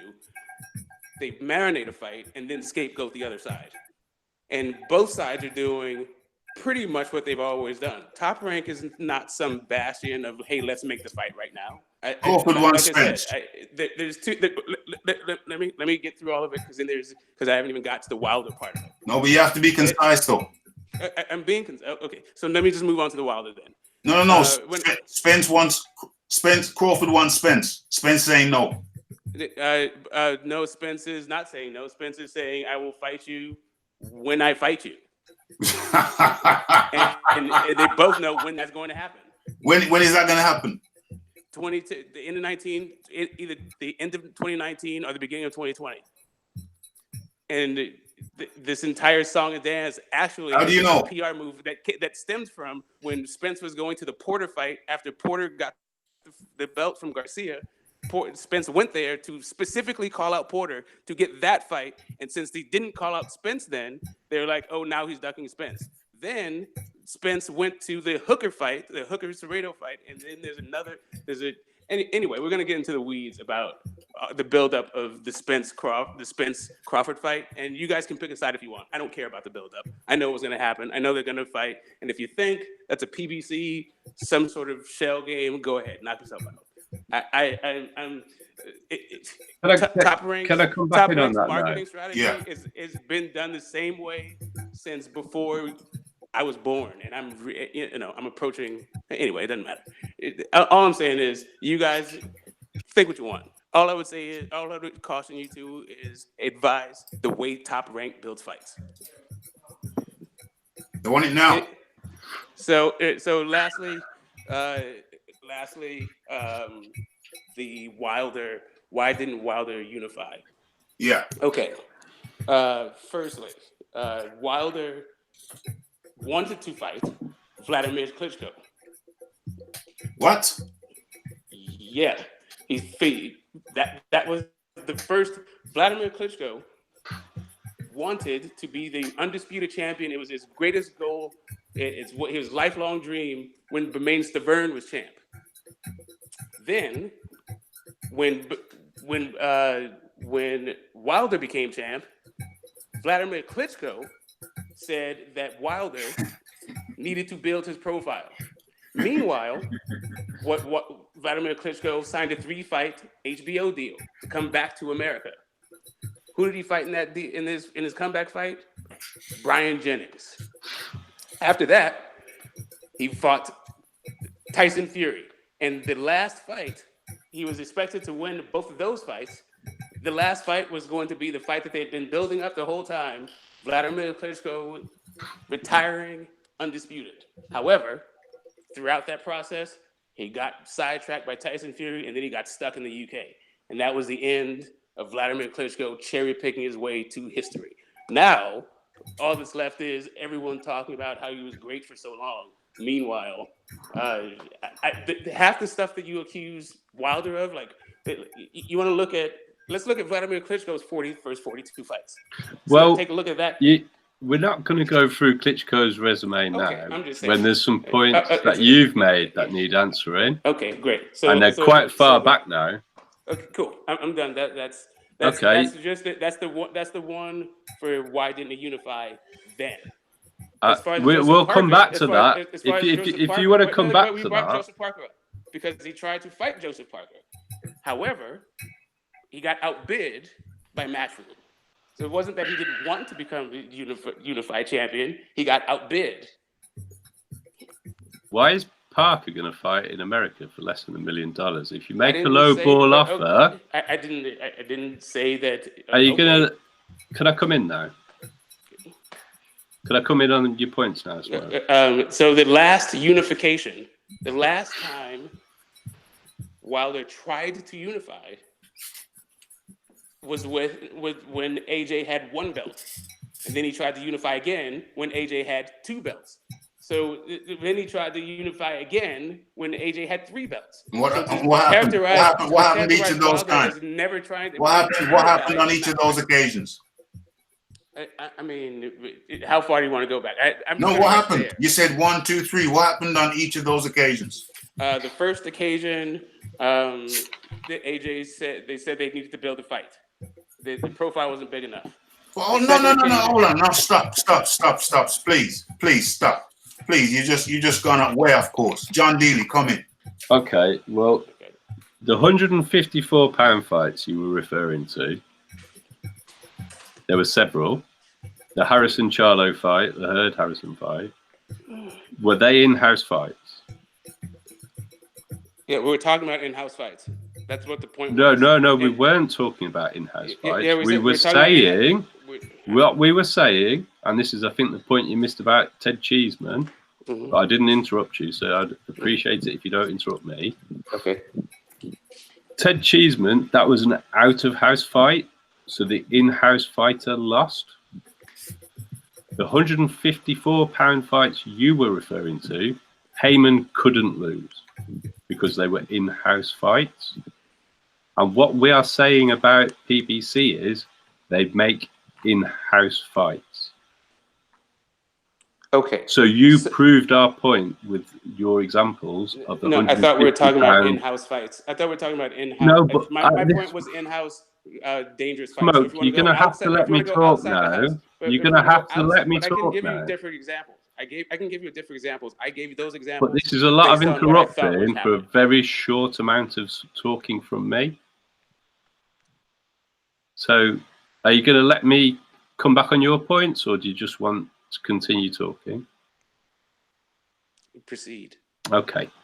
So, I didn't want to interrupt you at the time because I'm not sure you realised that the Ted Cheeseman fight, the reason I brought it up was because he lost to an out-of-house fighter. And you're probably not aware, because you don't receive Sky TV, he was being groomed as a potential Sky star here. And so our point about Matchroom taking risks, Ted Cheeseman is an example of a risk gone wrong from Matchroom, which is why I brought it up. Not because it was a good fight. We were talking about Al Heyman being risk averse unless it's an in-house fight, and why we believe that a lot of the fights aren't being made unless they're PBC versus PBC fighters. That's how it comes across. For example, you're talking about unification fights being offered. I'm assuming you're talking about offers being sent from PBC to Anthony Joshua. Is that correct? I am talking about the times that Wilder was attempting to unify. Okay, so you've conveniently ignored the statement from Shelley Finkel saying that Wilder wasn't ready for. Well, because we're talking about what Wilder did to what Wilder did, not what Shelley Finkel did. Shelley Finkel was his manager, and he's also Klitschko's manager. He's just a baby, and it would. And he's also Klitschko's manager. They were trying to build a fight. And it would seem that Shelley Finkel is able to answer questions about which fights and which offers Deontay Wilder can accept ahead of Deontay Wilder himself, as we saw when they turned down the offer from DAZN. Wilder didn't answer the question, Finkel answered the question. So I think Finkel and PBC have a large amount of control over who Wilder fights. He's gone on record recently, I don't know if it's today or yesterday, saying that the reason Dillian Whyte wasn't given the fight to fight him was because he didn't sign to fight PBC for a one-fight deal. Have you seen that article that Wilder's put out there? The only point we're making, it's not if Wilder's a coward or Wilder doesn't want to fight people. What we believe or at least I definitely believe, I don't want to speak for Raphie, Yeah, I believe it too. that Al Heyman wants to keep all of his champions in-house, possibly because he's trying to go off the UFC model and keep everything in-house and keep all the money in. Okay, so as I said, and if you're going to talk about marinating fights and blaming the other side, I would say that all the blaming that has been going on between Joshua and Wilder has been coming from the Wilder press.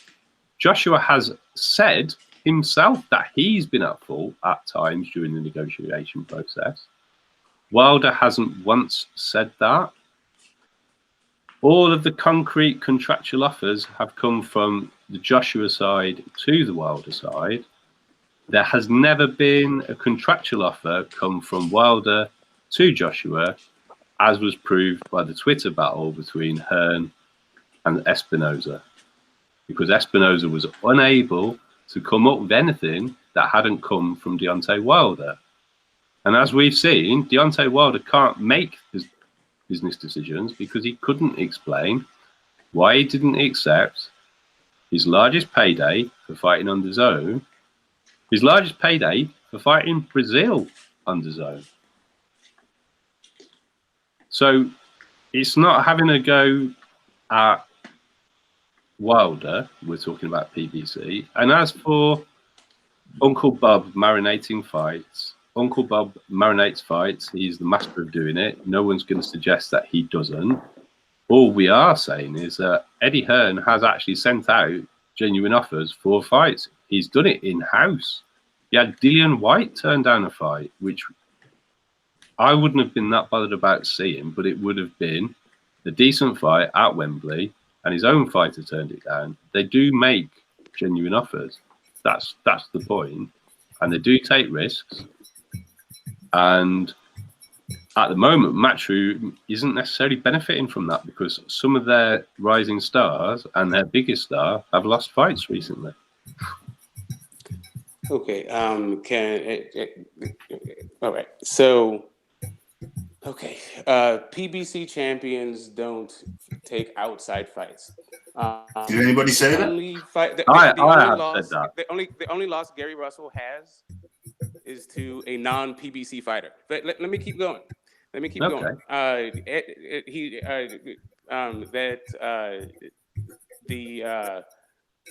Adlai Stevenson lost the longest reigning champion at the time. Got put in a coma by the non-PBC fighter. Anthony Joshua got his first title from a PBC fighter. He got his first title defense from a PBC fighter. I can keep going on and on about even the champions losing their belts. Any of those people you're talking about marquee names? So Andy Ruiz. Stevenson is not a marquee name. Was Stevenson? Gary Russell Jr. is not a marquee name. Oh, pardon me. You guys tell me. I don't know what marquee means to you, but I'm pretty sure there's a lot of interrupting going on here. Adlai Stevenson was the longest reigning champion at the time. I'm pretty sure that. Okay. Anyway, if you're going to talk about Adonis Stevenson, he would fit the mold of not fighting difficult fights right up until his last fight. And he probably shouldn't have taken on his last fight. All I'm saying is there's still sharp and still. Well, all right. If you want to use examples, just like there's examples of in-house fights. There's examples of their champions losing their belts to outside fighters. If you want to give the Charles Martin example, and if you genuinely think that Al Heyman had put a lot of effort and time into building up Charles Martin and wasn't cashing him out. I'm not moving the goalpost. We're talking about typical PBC fighters, and I'm just saying these are scenarios where you believe that Charles Martin was a PBC champion that lost his belt to a non-PBC fighter. Yes, he did. That is just the facts. It's not even what I believe. Those are just the facts. I'm just talking about facts. And I'm going to keep going on so we can just keep having a factual conversation because you said a lot of stuff. Okay. You said a lot of stuff about like Okay, so concrete offers. yeah, John, come back in and respond, please. Well, we're talking about a model that they use when they build up fighters. If you honestly think that Al Heyman planned and built up Charles Martin to beat Glazkov to get the IBF title, I presume you didn't watch the fight. And then when they did build him up, at the time, I believe Joshua had a Showtime contract still for the States. So you could class it as an in-house fight. And that's also the case with the Brazil fight. And I think a lot of the reason that the two parties have failed to make a deal is when Joshua left Showtime, things became much more difficult. So what Al Heyman did was cash out a fluke champion who won due to injury for more money than he could get for that particular individual from any other fight. Would you disagree with that? I would disagree totally. You would also say that because Joshua was a matchroom fighter, but he was fighting on Showtime, and Eddie Hearn had a decent relationship with Al Heyman, and I don't know the ins and outs of it, but Joshua was definitely fighting on Showtime. You feel that the Brazil fight, again, Brazil was not a champion. I think we need to take a step back and just examine the personality, the person who is Al Heyman, and what he actually does and what he means in boxing. Because I think that's where the disconnect is coming in. Hold on. Excuse me. We have had the debate. We have essentially come to the end of the show. How can I wrap this up? Okay, I think really the best way to wrap it up is for each person to go around the table and give their final thoughts. And that now I have to somehow summarize, because get this smoke, you're not very concise with your responses. So one point leads to another point, so it makes it very difficult for me to summarize. But it's still an interesting experience for me, because I realize now in going forward, I will have to make specific notes of my specific questions. So it is a learning curve for me, because you're not concise in your responses. I end up forgetting the question I actually originally asked. But that's on me. It's a learning curve. In future, I will write down the specific question that I asked.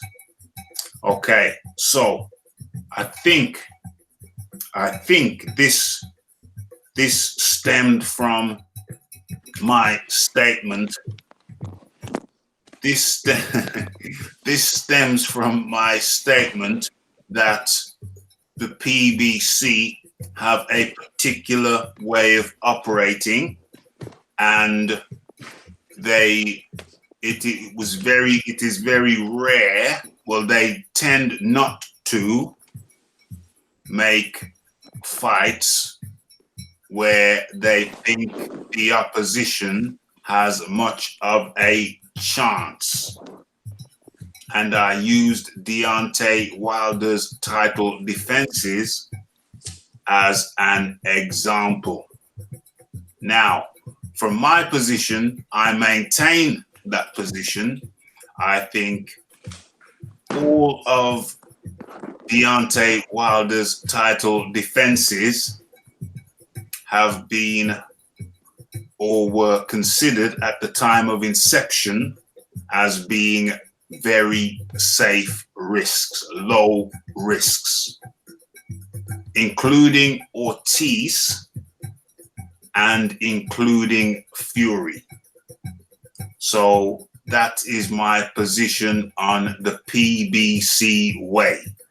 We will call that, I'm even going to write this down, it's a new philosophy, the PBC way. Now, the thing's gone deep, so this isn't a question, it's a statement on my part.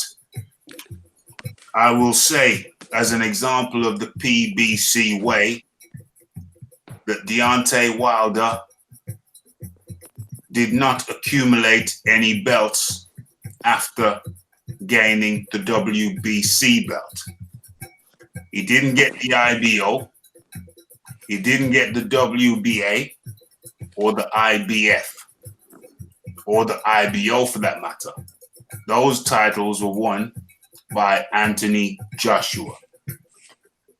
I will further go on to say that not only did Deontay Wilder fail to unify or to gain any more belts, but he also declined significant offers to in unification bouts with Anthony Joshua. And the reason for that, in my opinion, goes to support my philosophy, and not only my philosophy, but a general belief of that the PBC have a way of operating in-house. Now, the reason they let Charles Martin fight Anthony Joshua, in my belief, is because he was not a blue-ribboned PBC guy. Like John said, he was not a marquee name. So Al Heyman could afford to take that risk for a high reward. Also, Andy Ruiz Jr. is a PBC guy. Obviously, nothing to lose. Not a blue ribbon guy previous to his fight with Joshua. He literally just came over from Top Rank. So not a blue ribbon guy either. I believe the reason they did not allow, that's Al Heyman and the co, did not allow Ortiz to fight Joshua is because he is a valued PBC guy.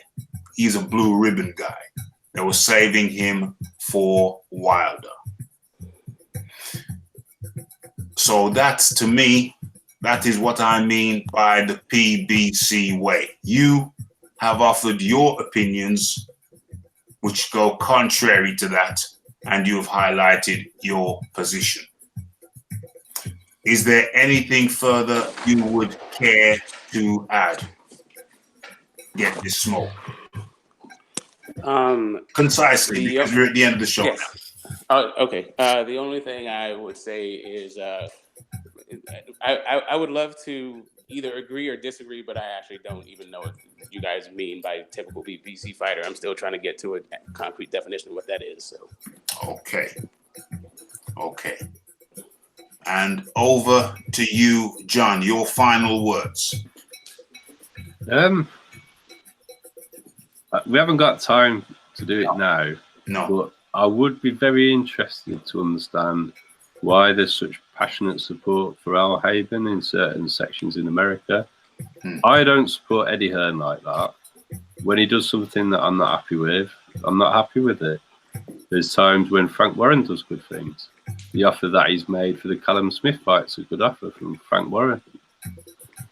I don't really get this allegiance to just defending everything that Al Heyman does, and it seems to go on to certain fighters who don't appear to be challenging themselves very often.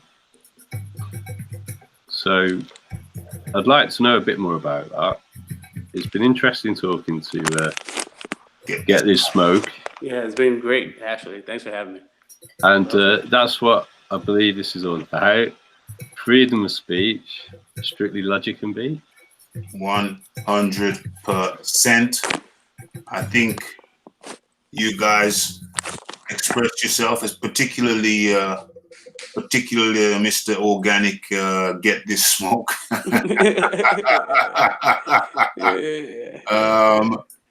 Tommy Temper's talking about running it back. Well, I mean, you see, Get This Smoke has some good points. Good points, very good points. He argued his position very, very well. However, in a debate forum like this, I think Get This Smoke, conciseness is required. So if you, so I'll listen to it again. review it, listen to it again. But conciseness is required. So if you were to get back on, the requirement is to be concise. You have to say what you want to say as quickly as possible. Good. Well, gratitude. Thanks for whoever it was that said have me back. Yeah. I'll work it out. Yeah, absolutely. Yeah, it's just a question of being concise. Your points were good. From the LDBC side, there were good points, but there is an art of conciseness, of being concise, making your points. It's the difference between a snap jab and a lazy jab. It's still a jab, but there's a different method of delivery. But I do appreciate you coming on. I clearly see that you are a passionate LDBC guy. And so, yeah, just more concise, next time, if you would be so kind.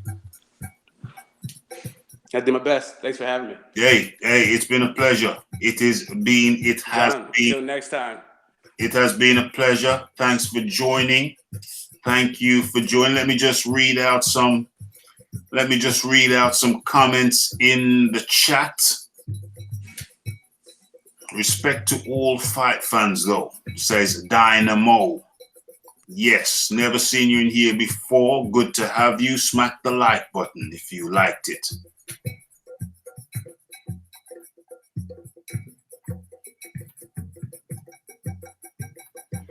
Big Boys Boxing says it sucks, but boxers, the top guys, only fight who they think they can beat unless the money is too good to turn down.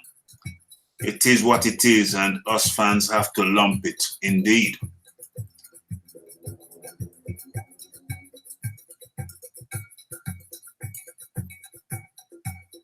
I don't.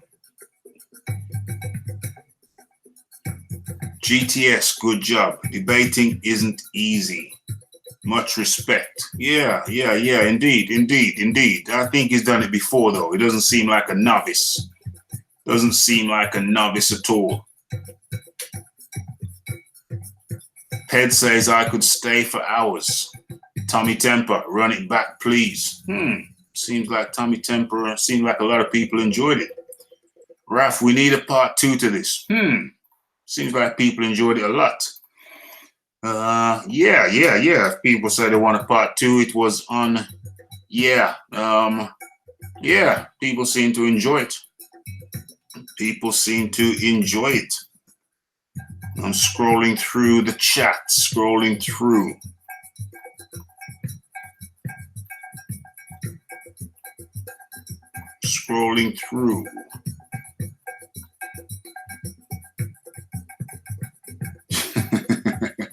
Raph, I will ask you what you once asked Tommy Temper. Do you want to continue? I don't get that. I'm sure it makes sense. I just don't get it at this precise moment.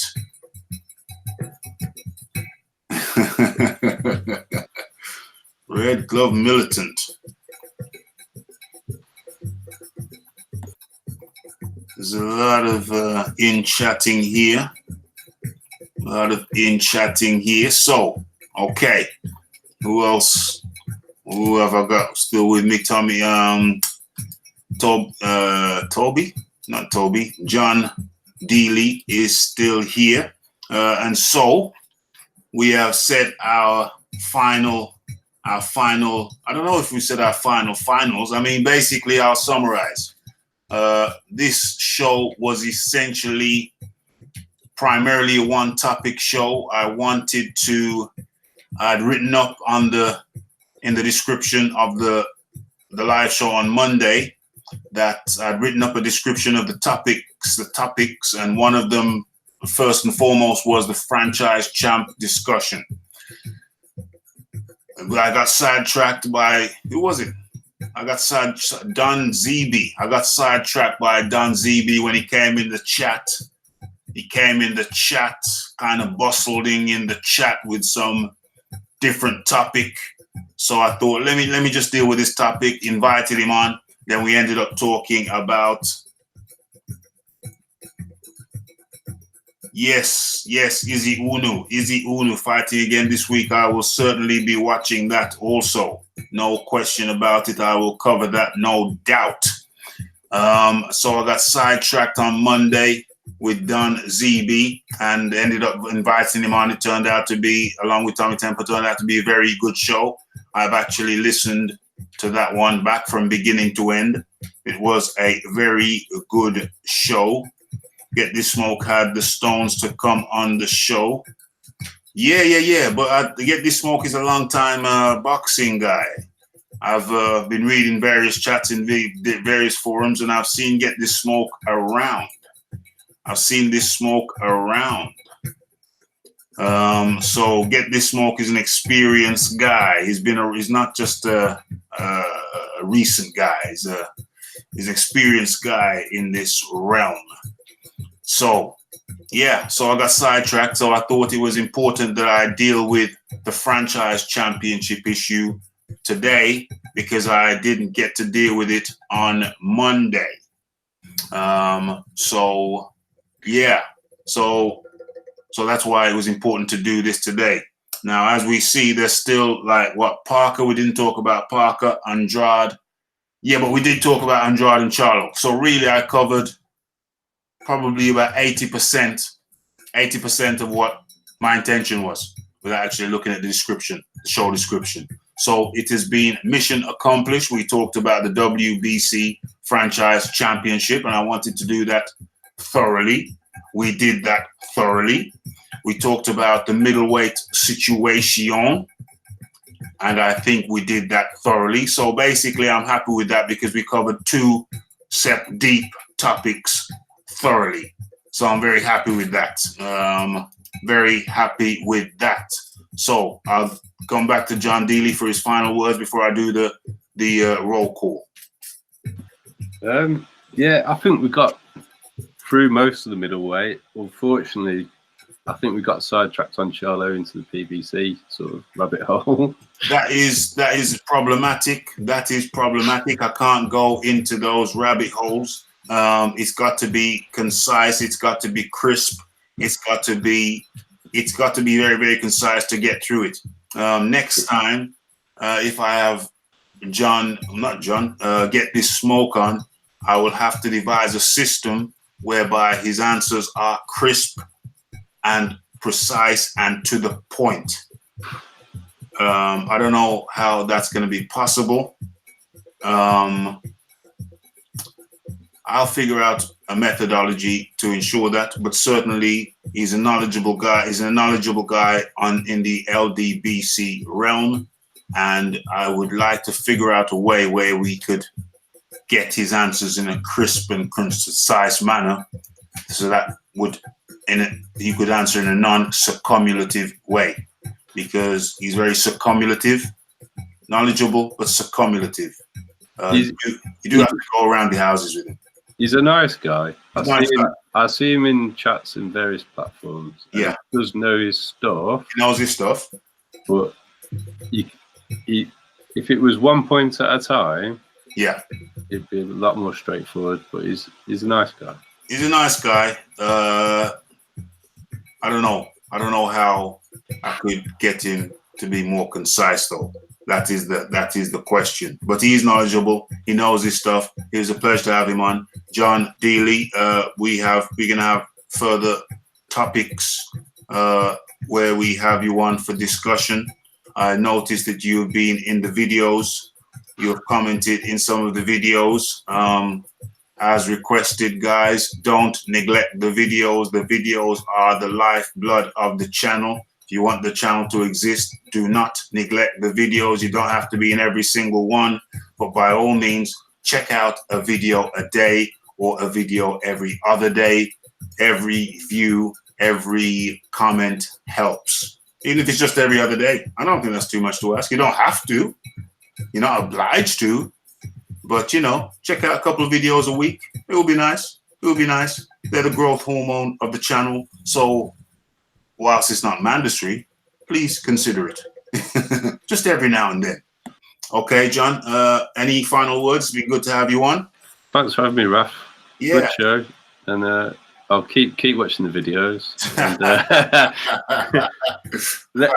let me know if there's anything you want to talk about. I'm always. Well, let me know if there's anything you want to talk about. I mean, I will do so. I will do so. It's a two-way street. I appreciate you sending me that link the other day. So that was helpful. I did a video on that. You probably didn't see it, did you? No, I watched yours. Oh, you watched it? Yeah. Oh, yeah. That's cool, man. That's cool. I appreciate that link. Okay, John, I'm going to send all the thanks to you. Thanks for coming. Have a great day tomorrow and the day after and the day after and the day after and the day after. All right, Raphie. All right, mate. Take care, bud. Okay, and so there was one. And now I say our good nights.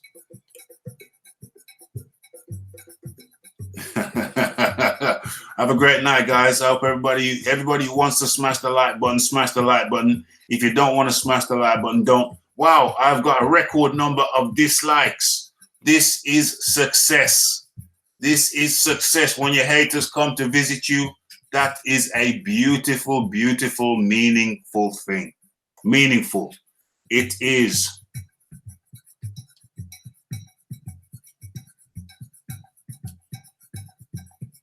Okay.